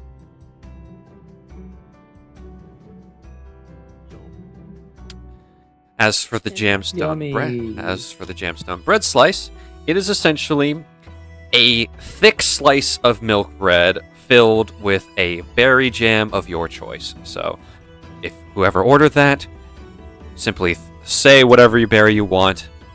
It's the type of jam in the bread slice. Obviously, grumble fruit is off the table because they don't have it here. Oh. Actually good beer, as I've described before, it is just a solid ice cold beer. It is that perfect amount of refreshing and that perfect amount of just light buzz that you get from drinking a beer. Snow fennel and lime pancakes.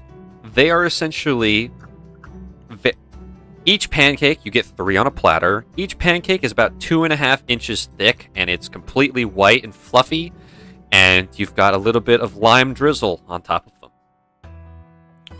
As for the deep fried Dream Frigate Bird, every time you bite into this piece of fried chicken, essentially, a little puff of white cloud comes out from where you bit, and it's just, it is explained to you by the people who dine here regularly that you were supposed to essentially just kind of catch the little cloud in your mouth and eat it, and just imagine a dream flavor that you want, and it will add it to the chicken with each bite. Damn. As for the roasted aether pig, so you guys know the saying, when pigs fly. Oh yeah. These pigs used to fly. As those of you that ordered it, you are handed a tray platter with a full-on roasted pig with wings. Oh my god.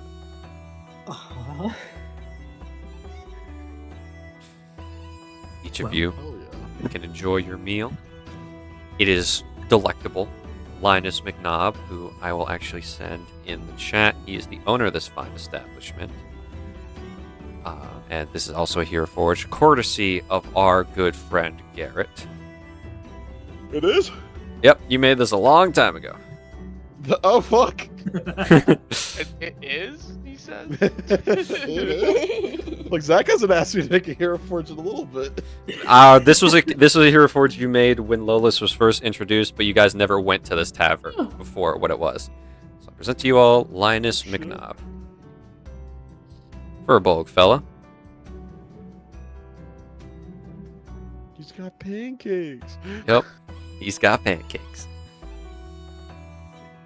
As you all enjoy your meal, Father Patrick greets all of you. He does lightly apologize for not saying hi to you all earlier. He was working really hard on building what is essentially another tower for the church building to make sure that it's back to what it was. Oliver, or Olivier, as I've said his name is, whatever pronunciation floats your boat. He is just he's silently eating. He's having a good time. He'll like grunt anytime someone answers a question, either affirmingly or disaffirmingly. It really is a toss up to get him to actually speak proper language, since he seems to be enjoying his food plenty. Am I spelling that word wrong? One second. I'm trying to prepare a post in the. There's no way that's how that word is spelled. Am I just that stupid? One second, guys. No. Gark, don't say that. No, don't do that.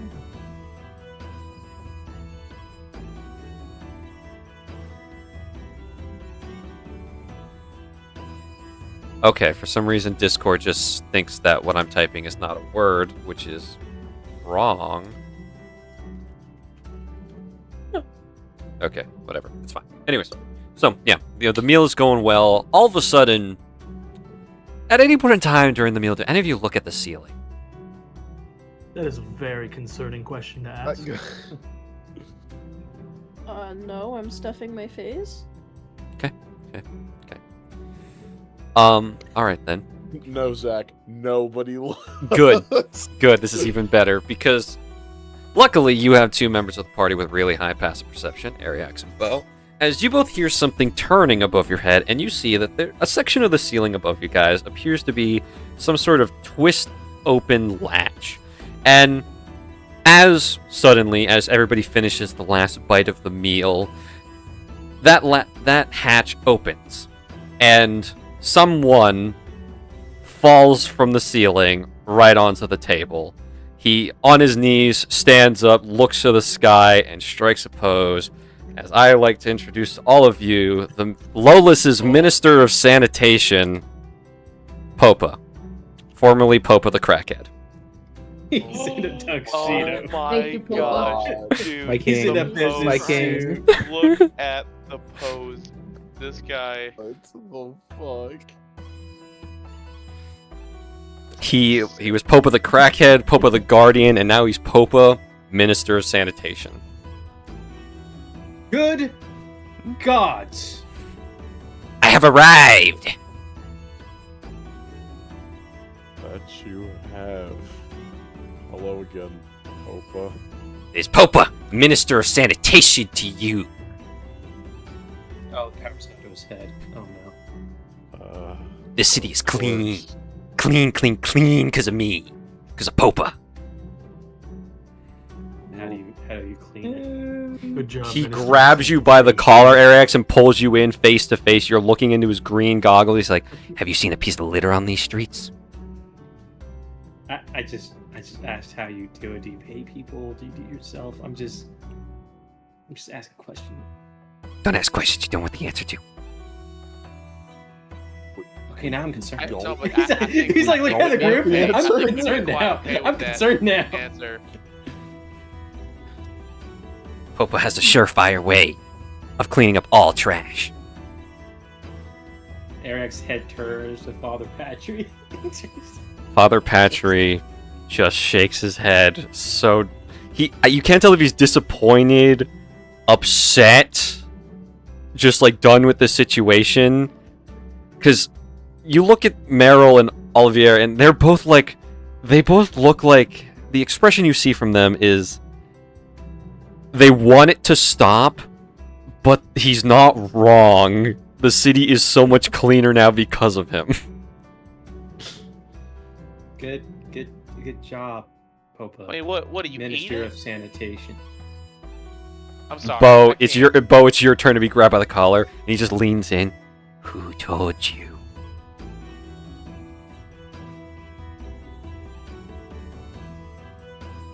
Okay, well, All right. No, you got it, buddy. You got it.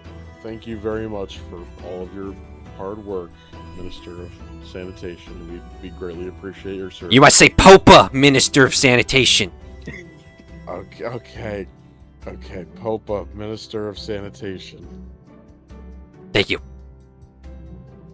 I worked hard for this title. Well, I do serious work. I'm sure. The city looks great. I don't know. From one bum to another, I don't think he did it. He just looks over at Sakun with the "Are you fucking for real?" face. I see. You doubt Popa, the Minister of Sanitation. Is that what I'm hearing? Yes. So, Gurn, make me a dexterity saving throw. Oh. Turn violent Oh, he's very killing you. fast, really easily. Son of a bitch. Okay, I think this is the right one. 22. All of a sudden, you kind of like your instincts kick in, Sagoon, and you kick back from the table as where you were sitting just before a trash bag appeared and tried to envelop you and then disappears. You're not trash. You have good reflexes. But don't doubt Popa again.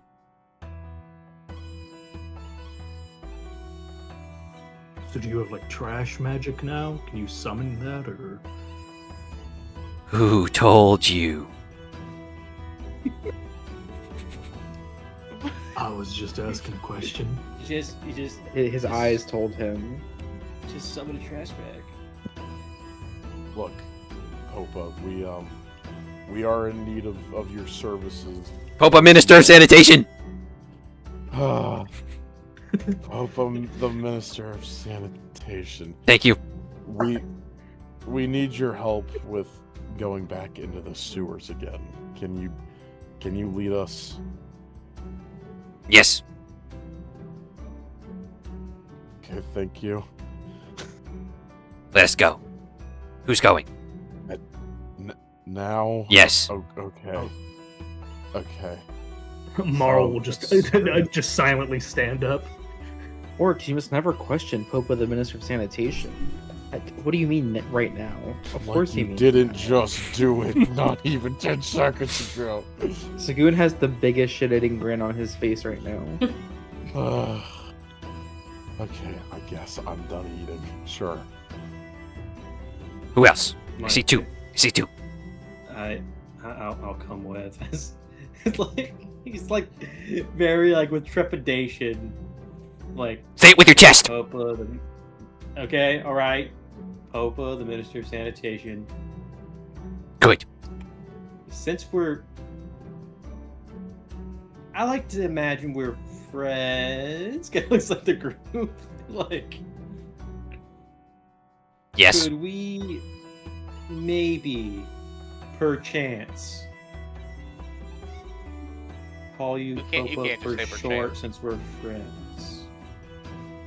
Roll me persuasion.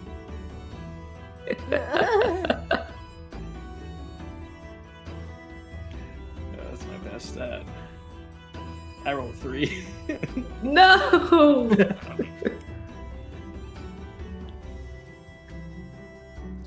I do important work. This is not an easy job. I can imagine. Yes, I can imagine. Do you understand? Do you understand how much trash was in this city?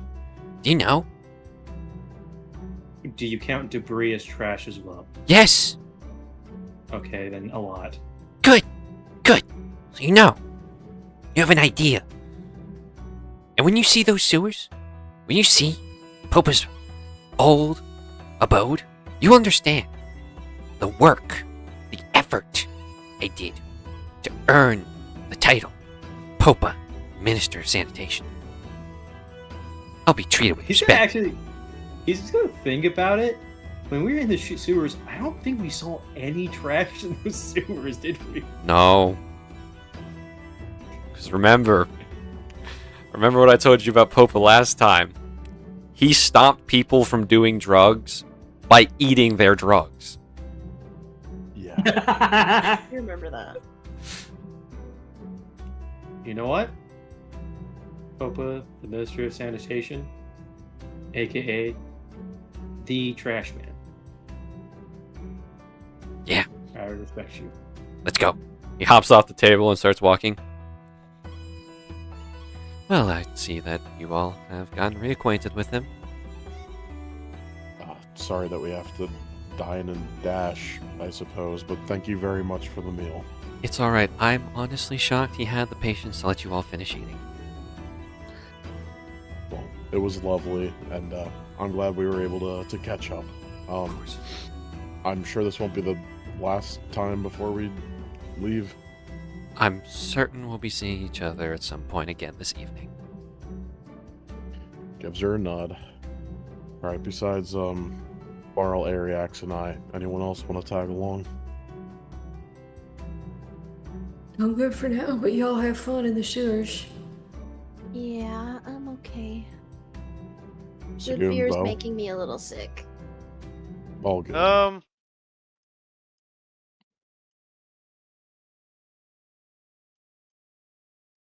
I think I'll hang back. Alright. Sounds good.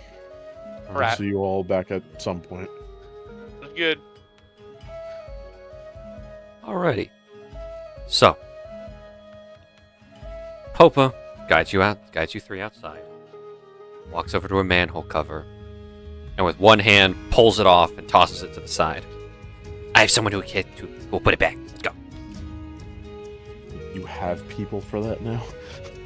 Yeah, look, there he is now. And you see like a really buff rat dragging the manhole cover. What the fuck?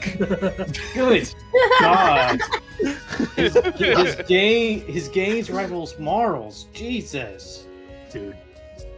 I That's feel a buff-ass minuscule. rat. Dude, I just feel inadequate at this point. What the hell? How many crunches? I gotta ask that guy about his regimen. Do not distract him. Okay, Just important work. All right, we're, Just like Popa. Okay. Now follow me. fair. And he jumps into the manhole cover. Or into the manhole. Oh, I did not miss this. You know what? Buff ass rat. Weirdly enough, second time in the sewers. Yeah. Let's go. Actually, no, I lied. This is the third time. 2 in this one, and 1 when I was on a quest. Congratulations. Third time's a charm, right? No, I'm not proud of it. I am not Okay. proud of it at all. Okay. A guy gave me a yo-yo and disappeared. I was more confused than anything else. All right. Hey, you still have it. You still have that yo-yo area. He shows the yo-yo. It is solid metal. It is a It's pure solid metal. You notice the string is like an iron like thread, but the ring of it is the ring for like the fingers like reinforced properly so it doesn't like break your finger to ever use it. This thing is a weapon. That's a yo-yo. That's a children's toy. That is a lethal weapon. Okay. That's nice. Very effective, I think. He murdered multiple things with this. Okay. All right. Let's go, buddy. I don't know if you're excited or not about the prospect Terrified. of going it. Okay. Let's go. Let's go. You guys descend into the sewers, and last time it Yes, there was no trash, but it still looked like a typical sewer. It smelled like a typical sewer. It was dingy. It was bad. It was not fun at all. You walk down here, and it looks like you're in the inside of like a clean aqueduct. The water that was green and sludgy last time is perfectly clear. The marble, not the marble stone. The stone has been like cleaned to the point where it's a nice, sleek silver gray color. There's actual like torch lights in here that are illuminating the path, so no one's hiding in the dark down here. Popa is waiting for you all down there, and he's like, "Follow me." Sure. Yeah. He hobbles on along, guiding you all through the twisting, narrowing tunnels of the sewer, until eventually, once again, you arrive at the massive door where you originally met Yumanji so long ago. As the door opens, and you all step inside to Yumanji's forge once again. Once again, the scale and size of everything is awe-inspiring to you. Each of you is not a small individual. On humanoid standards, you're all pretty tall, pretty large. Reminder, Yumanji towers over each of you. He looks down upon all of you as you all enter. As the Master of Metal stares at each and every one of you, he nods to Popa, who scurries back outside the door, and he addresses each of you. Welcome back. I was not anticipating your return so soon. Well, thanks for having us back, Yumanji. It's been a little bit. Hope all's been well for you down here. It's been a little bit noisier up above, but it's nothing I can really complain about. Things are changing for the good. Lolis is turning into a proper city now. I suppose you're right. Then again, it was a proper city once. Who knows what will happen? That's a way of looking at things, but as long as you're still here making arms for those to protect others up above, then I don't think that there's anything that can happen. I suppose that is a way of looking at things. So we agree then. Temporarily. Well, we are here for more than just a hello. I think all three of us have some small to large projects to work on. If you're up to the task, of course. So long as you remember my deal from last time, I will accept coin and provide discounts for materials. My work is not free. Yes, sir. We have remembered. Good. Who is first? He just kind of looks at the both of you two. Mine's kind of a lengthier one, so I suggest you two go ahead. Mine will be simpler, but I got some other stuff I gotta ask him. So, Area X, go. Yeah, he'll walk up. Ariak's kind of walk up to Yamanji. Okay. What is it you seek of me? Well, it's not really material in a sense. It's just I've been trying to, get stronger and kind of be part of the team. And in doing so, I've been trying to, further train myself in being helpful to the group and my role with everyone. And I've been having real issues and trying to learn a new fighting style, and I was wondering if you have any tips or tricks. I'm willing to pay gold, of course, for maybe some tutelage, teaching of like properly training myself in a new fighting style. I'm trying to fight with 2 weapons at a time, but I'm just having a really rough go of it. That's so.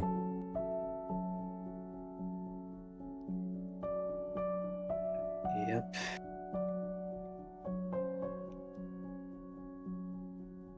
Truthfully, I cannot help you in any way that matters. I create weapons. My understanding of how to use them is limited. Should you need an understanding of how to forge a weapon, how to understand it, a certain make and material, then I can help you with that. But that is the extent of my understanding of them. I understand the purpose of each weapon. When I create it, I grasp its weight. I can imagine what it will look like in its wielder's hands. And I can somewhat understand on how they will use it practically. But further than that, further than the basics, I know nothing. I hire others to test weapons for me that I make in my spare time.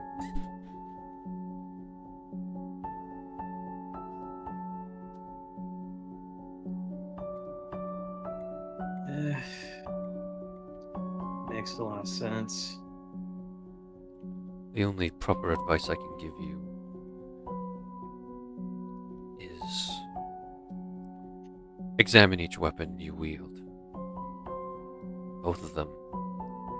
Visualize how they work best in tandem with each other. Don't just think about your body's movements, think about how the weapon will move in response.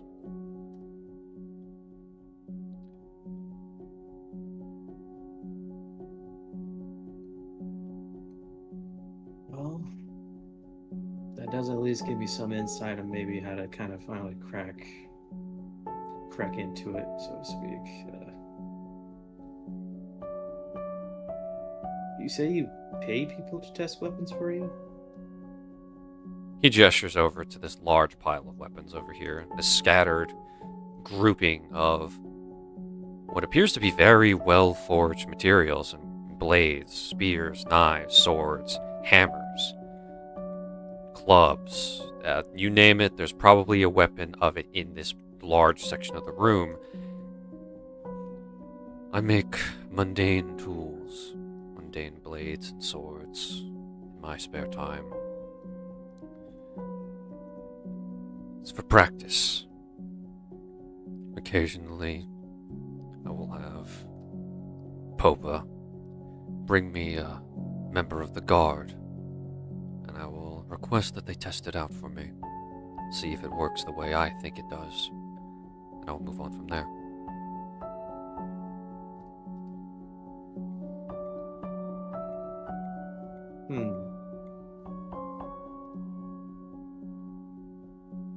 Well, I feel like since you gave me some insight, I do feel like I need to owe you something.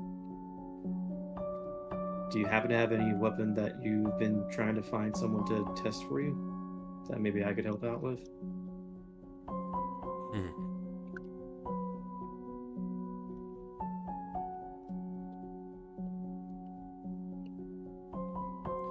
I will get back to you on that. Before you leave this city, if I do have something, I will provide it to you. Temporarily, of course. Whenever I feel it has been battle-tested enough, I will send someone to collect it, or you will be given the opportunity to purchase it. Yeah, sounds good. Feel like it'd be improper of me for you to just give me advice and me not offer anything in return. While wisdom is priceless, it's still cheaper than the weapons I make.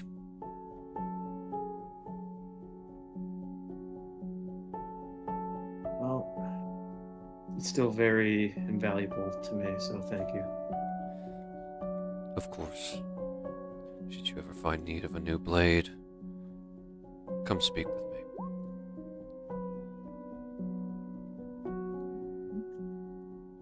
And I'll shimmy ya, shimmy yay back. All right. I'm assuming Oryx is going Drink. last. Is it Marl, you're next? I suppose so. All right. Approach the anvil. I will walk up, place my anchor and the variety of ore I have collected upon the anvil before me. Fascinating. What are you expecting from this? Put some more weight and durability behind it, so it can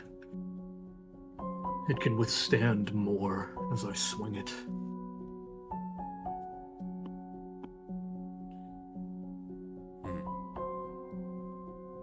Very well. He'll gather up the black iron in his hands, and he'll toss it into the forge.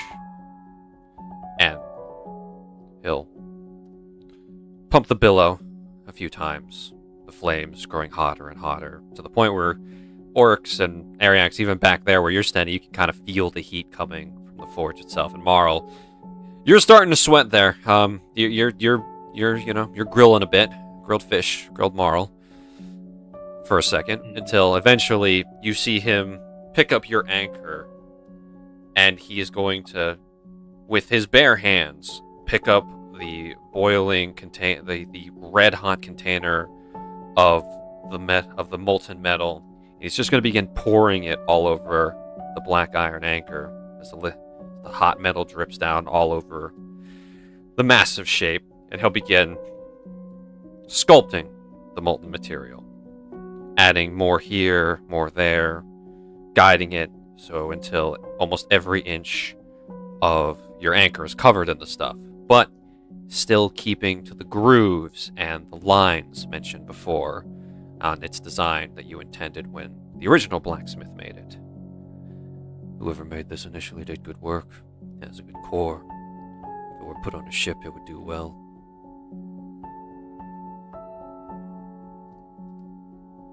I'll let the smith I commissioned it from know. Good work should be spread far and wide.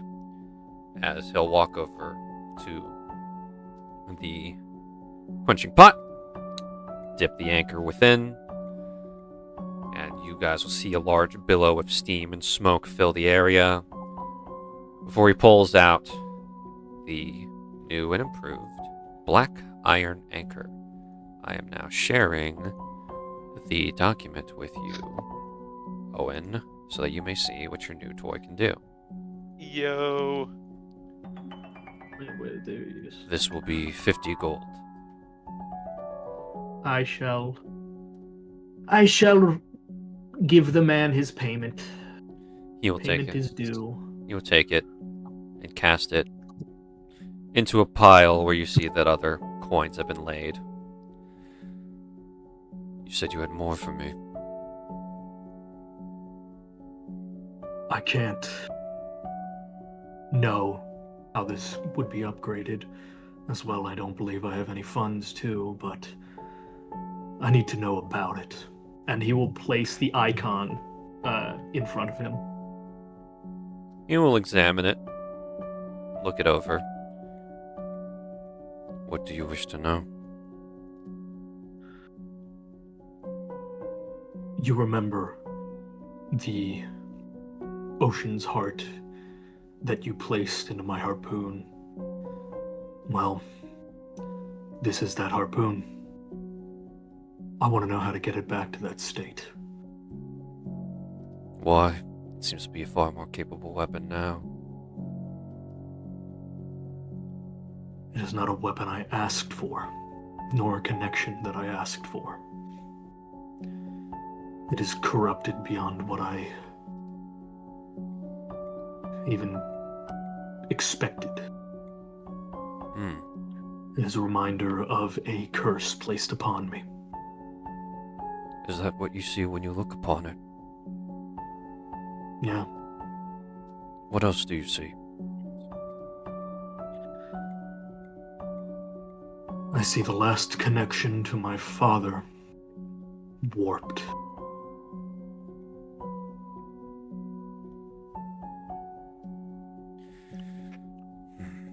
This weapon doesn't belong to you then. I do not wish it to.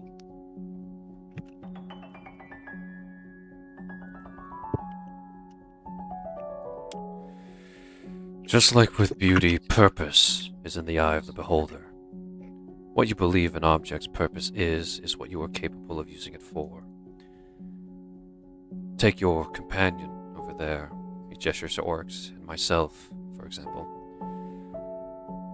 Both of our hands are strong and formidable tools, but they serve different purposes based on how we choose to wield them. He uses them as weapons for the defense of others. I use mine to forge weapons and armor beyond what most smiths are capable of. Both of our hands have the capability to destroy and kill, yet our intentions with them are not such. Like I said, this weapon does not belong to you. It once did, but has been claimed by someone else, augmented by them, and simply placed in your hands. Even if the augmenter who added to the design meant for this weapon to be wielded for a certain purpose, we who make weapons are often surprised on how warriors use our creations. You say you want it returned to the state it once was. I say you are looking at this the wrong way. You are not infusing your own will onto the weapon. You are allowing it to be bent by someone else's. It is here now, in your hand. Infuse your own will into it. Force it if you have to. The augmenter no longer has hold of it. They anticipate that you'll never figure that out. He'll pick it up, hand it back to you. It belongs to you. Make sure it understands that. Marl will hold it in front of him and look at it with just utter disdain in his eyes before he just reluctantly sheathes it back on his back where he keeps it. Find weapons with wills like that. Focus and intent through meditation often helps. I have met many a wielder of cursed objects before. I have even forged some myself. The curse doesn't always have to be a bad thing.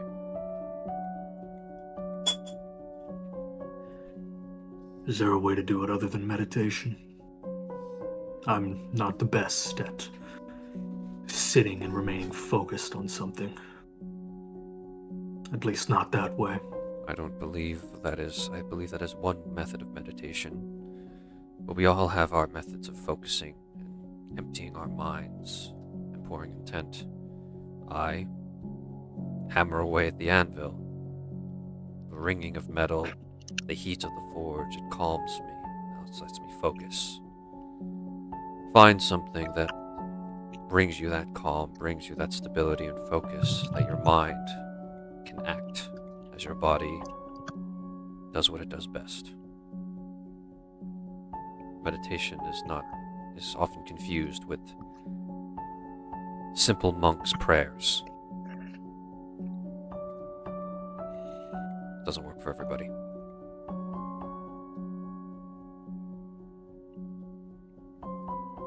See what I can do. Best of luck. Do I owe you anything for this info? I'll let you determine that if you are successful with using my advice. Then until we meet again.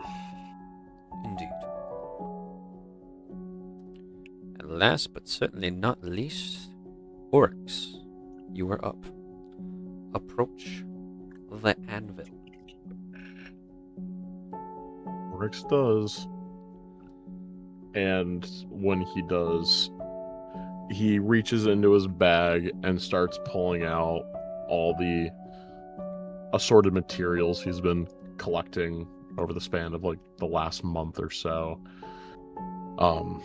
Ranging from the black iron ore, the refined revistone, the magnetic ore, and just continuing on until he eventually finalizes it by putting down the 2 pearls on the opposite sides of the anvil so that they do not continue to go at each other if they were trying to in the first place. And after he does so, he then starts to, for the first time in a very long time, unwrap his molten kinetic wraps. I think the last time he had done so was here for when he had gotten it upgraded, but he feels as if this will probably be the last time that he does so. And once everything has been placed on the anvil, he'll look up at Umanji.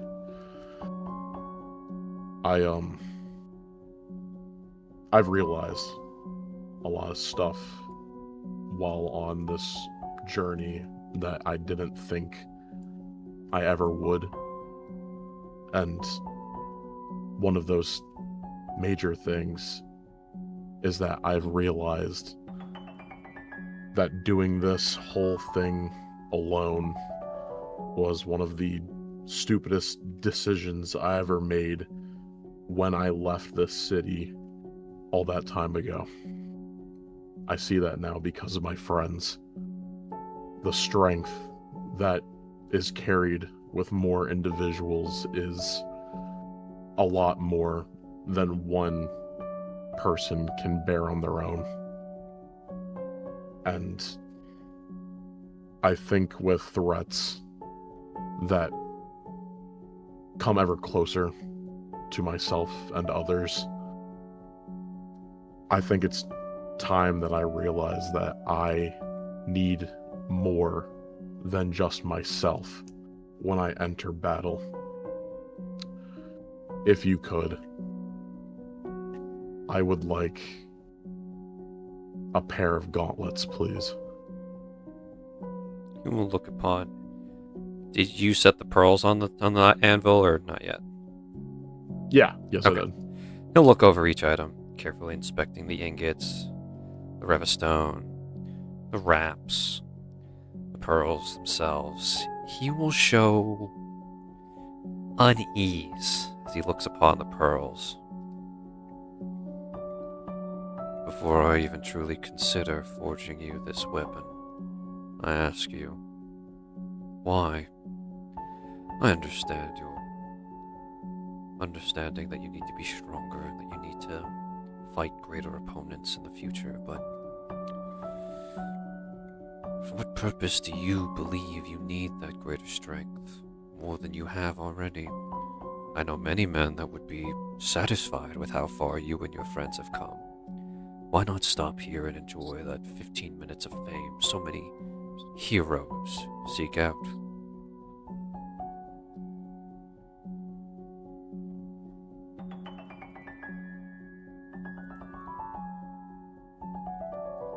Because I would be spitting in the face of a dead friend if I did that.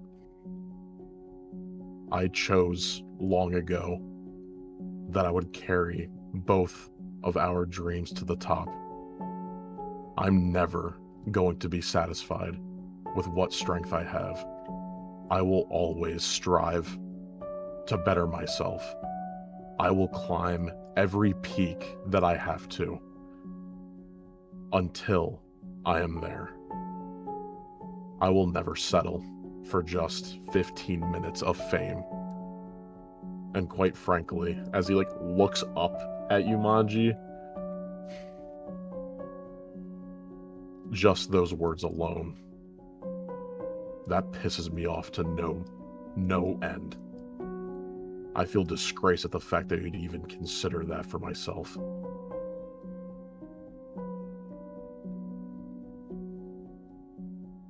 Even if that life is that of a monotonous machine, do you know what it means to never stop? To keep going until you can't anymore and then still have to keep going forward? Can you look me in the eyes with certainty and understand that you have to give everything you have and then just keep going like it means nothing? Your best will never be good enough. Your greatest feats will mean nothing to you. You will cling, not wanting to lose anything. And you might forget what you meant to hold on to in the first place. Do you understand what that means?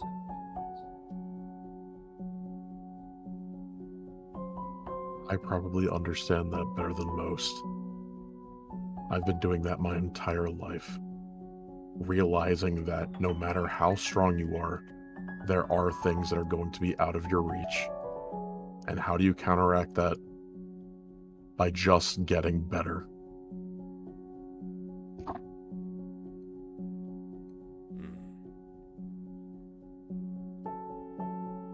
Heroes like you are very dangerous. You lead lives of tragedy.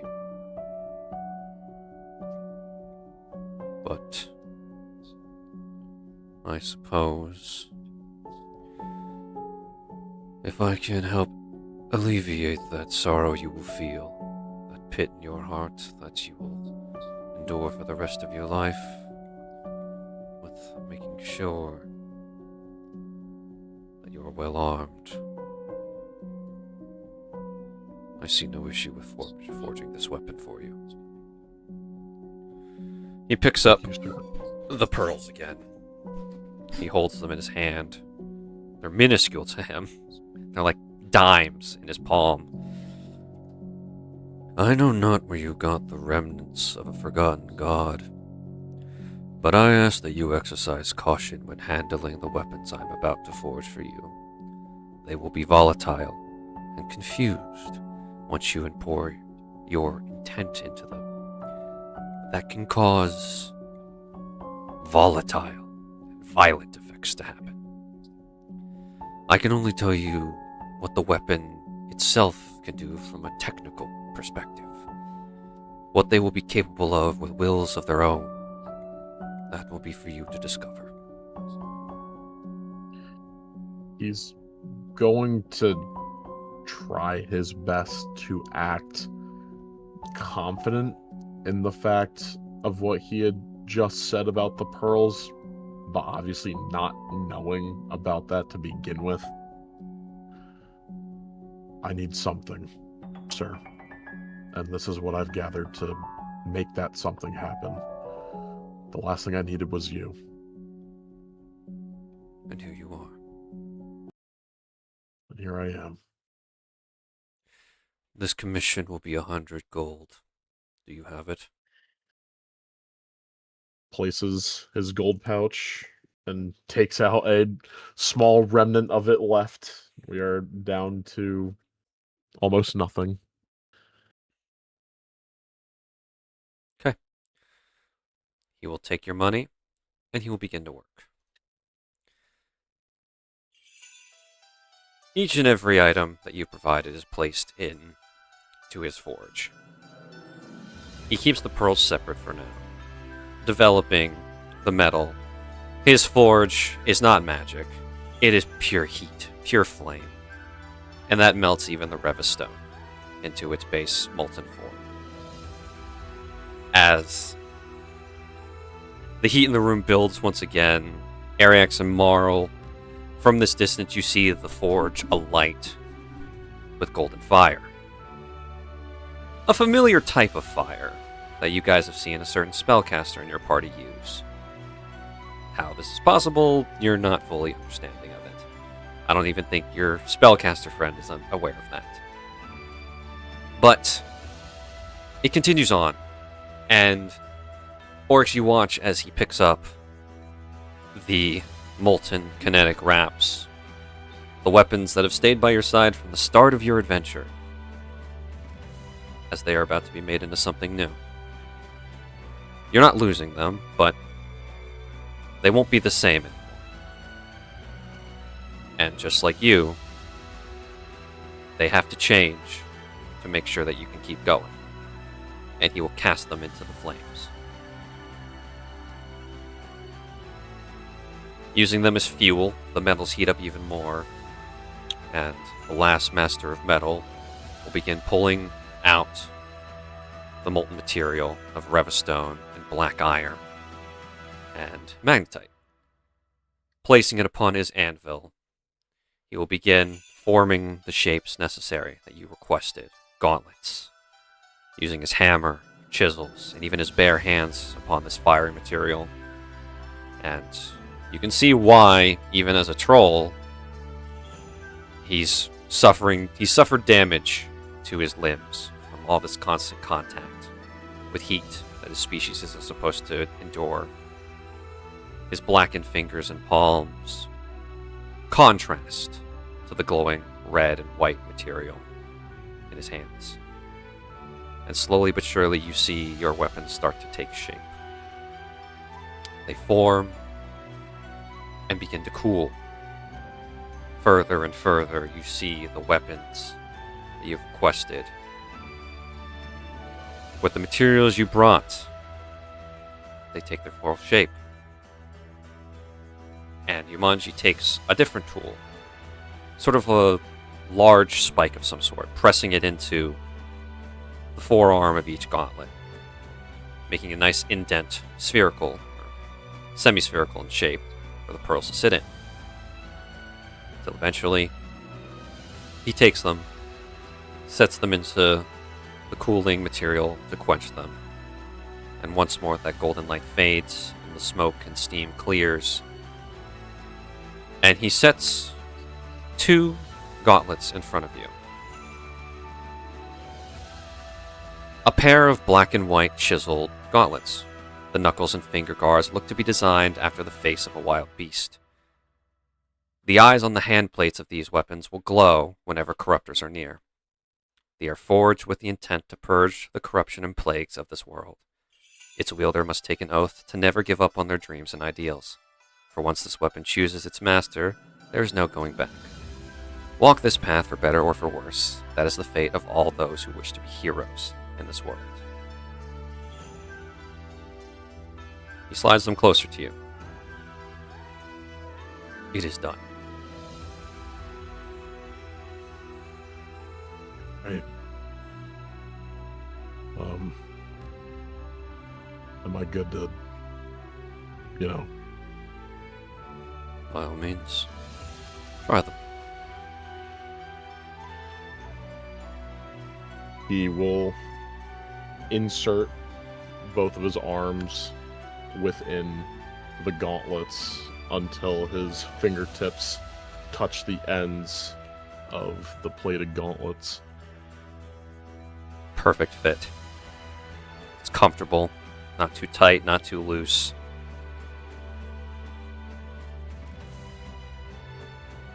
And he will lift his arms off the anvil to judge its weight. Heavy as hell. It's a significant change. It's like you've just strapped dumbbells and cinder blocks to your forearms. I never said this was gonna be easy. He tries to harder lift them off the table, or I'm sorry, off the anvil, and try and hold them better down at his side. Even hanging down at your side, they don't slip off. they hold tight. It's going to take some getting used to, even with your strength. He will look down and kind of examine his arms a bit better to get a feel for how his new ways of fighting is going to be. As may I send the image? Sure. Yes, you may. Dude. Here you go. That description sounded sick as fuck. Yeah, dude. What was that? Like Borik's still on his side. That's so fucking great. Christ. It looks sick as fuck. Yaha. Can we have a name for the gauntlets? Sure. These gauntlets are dubbed the Hunter's Crucibles. And I will now be sharing them with you, Garrett. I'll share your Vestige's dormant state with you. Oh, hell yeah. Dude. Made another one. Yeah. You made another one. Yeah. Yeah, baby. There is 2 tabs to this document. One goes into explaining a further ability, so you can read that later on. I'll take a look at this later, but thank you very much, Zach. This is awesome. Yes. However, Oryx, the weapons aren't done with you. Oh. You're admiring them, looking it over. Do you throw like a few like light punches, like quick jabs here and there just to see how it feels? Yeah, I think Oryx gets a little too comfortable, I think, and he has like a slight grin on his face as he'll do his familiar pose of holding his arms out in front of him in a boxer's position, and he'll try and throw out a jab. 1, 2, 1, 2, 1, 2, over and over. It's a rapid fire, and you're getting used to it. The momentum, you understand. It's not the same, and you can feel like the wind pressure every time you throw your fist. Like it's carried with the weight of your punches, and all of you in the forge start to hear something. It's not just the whooshing of wind being disturbed as Oryx is throwing punches. Is that growling? Are his fists growling? As Oryx, as you're throwing these punches, the hand sections of your gauntlets change shape. Completely. No longer are there fingers and 4 fingers and a thumb, or a palm or anything. Everything past the wrist is now the head of a wolf, on both hands, with glowing white eyes. What the hell? And immediately, the pearls embedded into the gauntlets glow a violent light, and you suddenly lose control of your arms, and immediately the 2 wolves start trying to bite each other, attacking each other, one hand hitting the other over and over again. You're jostled around the room, carried around by their weight as these 2 beasts start fighting. Hey, what the hell? What is this? One of the volatile, unintended consequences, it would seem. Son of a bitch. Do they get like close to like punching me at? Oh yeah, they don't care you're there. They do not like. They like one of them even like bumps into you and like you kind of get bapped in the nose a little bit, and it just goes and uses you as leverage to start biting at its other half. Like Righty here is like trying to crush Lefty's maw. Fuck. All right, stop. I said stop. Roll me a Constitution saving throw.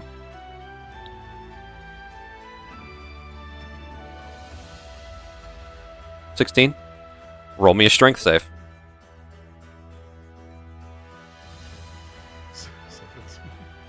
Anything you'd like to add to that?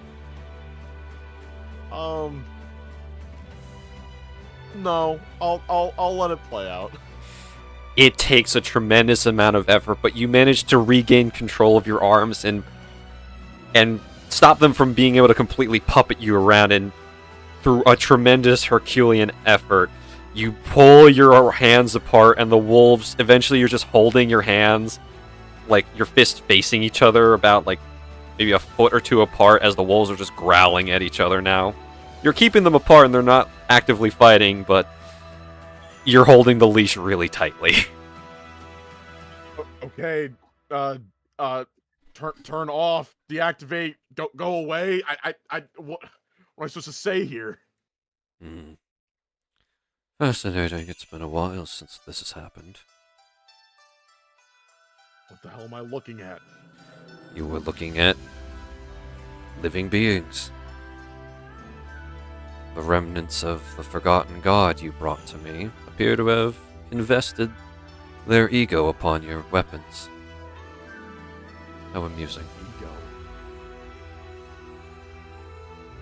Okay, so do they understand me?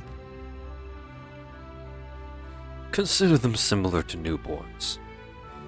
They don't really grasp anything except their base instincts, and it appears their base instincts is to be at odds with one another.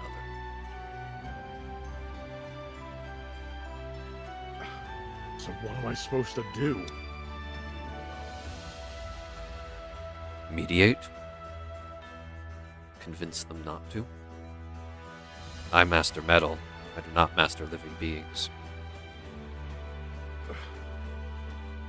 Okay, both of you, stop now. Wait, animal handling at disadvantage. Jesus Christ! Yeah. That's crazy. It's animal handling. Is that one? No, wait, that's not. That's a 4. Okay. They look at you. They actually stop growling for a second, and you think, oh, thank God. They look at you, and then they start trying to bite you. Hey, stop it! Hey, that's not what not me! Say heal! Say heal! Heal! Roll me a wisdom saving throw. Fuck. Oh my God, it's on that one. Oryx, the wolves, they both get a nice bite on your face. Oh, son of a bitch! Alright, I said stop! As he's gonna, try and just slam his fists, I was thinking at this point, I'm, kind of, on the ground. Yes. Yeah, he's gonna try and just slam both of his fists, down into the ground. He doesn't really understand the whole point yet, so if these beasts only know, superiority by strength, then he's gonna show him what he's got. Roll to attack with an unarmed strike. Okay.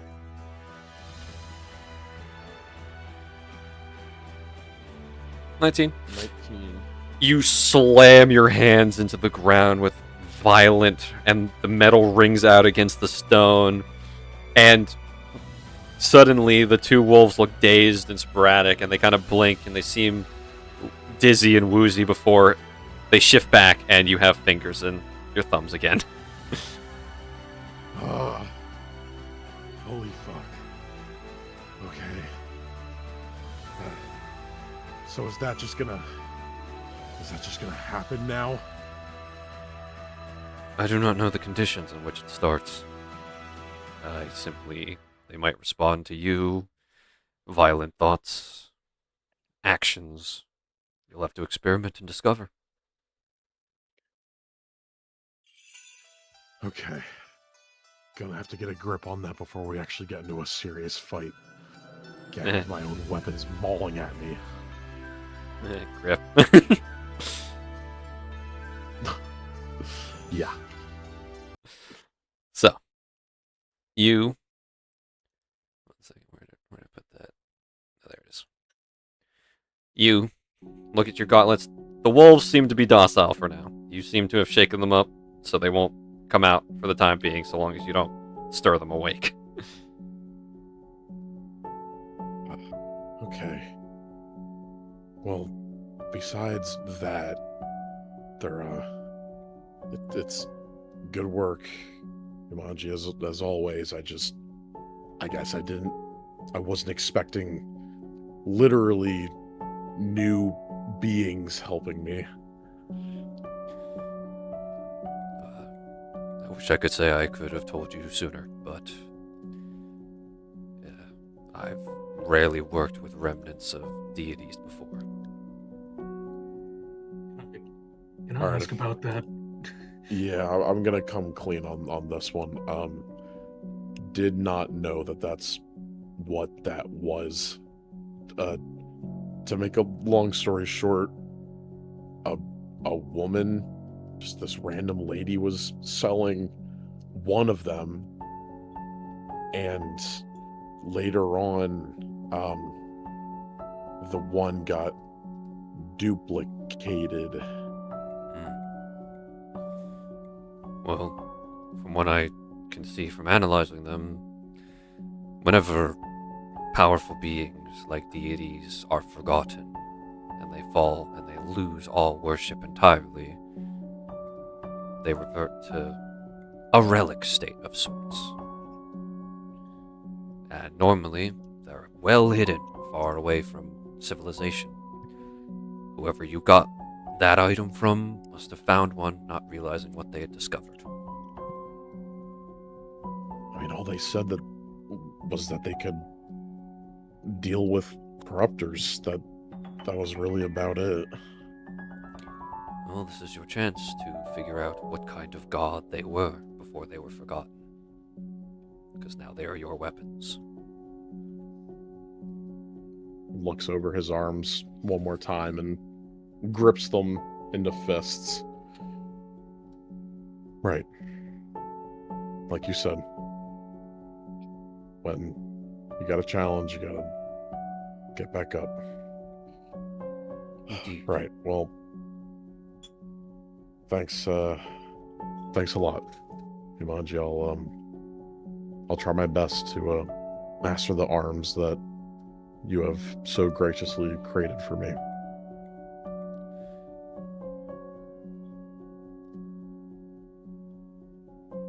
Just remember what you said. And never stop.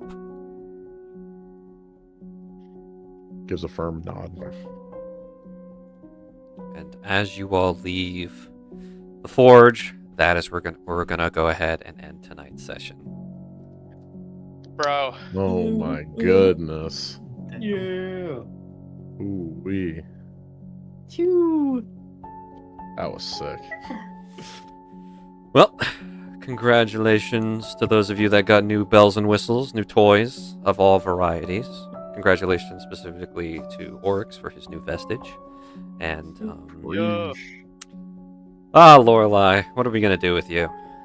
That's a good question. What's that supposed to mean? Oh, you know. Yeah, I know exactly, actually. Me of all people, I know. Well, thank you. Thank you for being the normal one. Truly. This party would fall apart without you. Yeah, low key. A little bit. I'll be the dad. It's okay. It's okay. It's okay. It was Ryan's turn in last campaign. Now it's James's turn to be the dad. Yeah. But it's so relieving. Isn't it so much fun to be one of the unhinged ones? Yeah, it's great. It's like I think Bo and I are just like the two gay dads. Where I'm the angry one and he's the nice one. No, literally. It's like, okay, don't tell dad, but we're gonna tell dad. Don't tell father, but we're gonna tell dad. But regardless, thank you all for coming to this episode of Adventures of Avacia, Heavenless. We'll see you all in 2 weeks on September 8th for your regularly scheduled program. Thank you all for coming, and we'll see you all next time. Goodbye. Bye-bye. Bye-bye. Bye, everyone. Bye.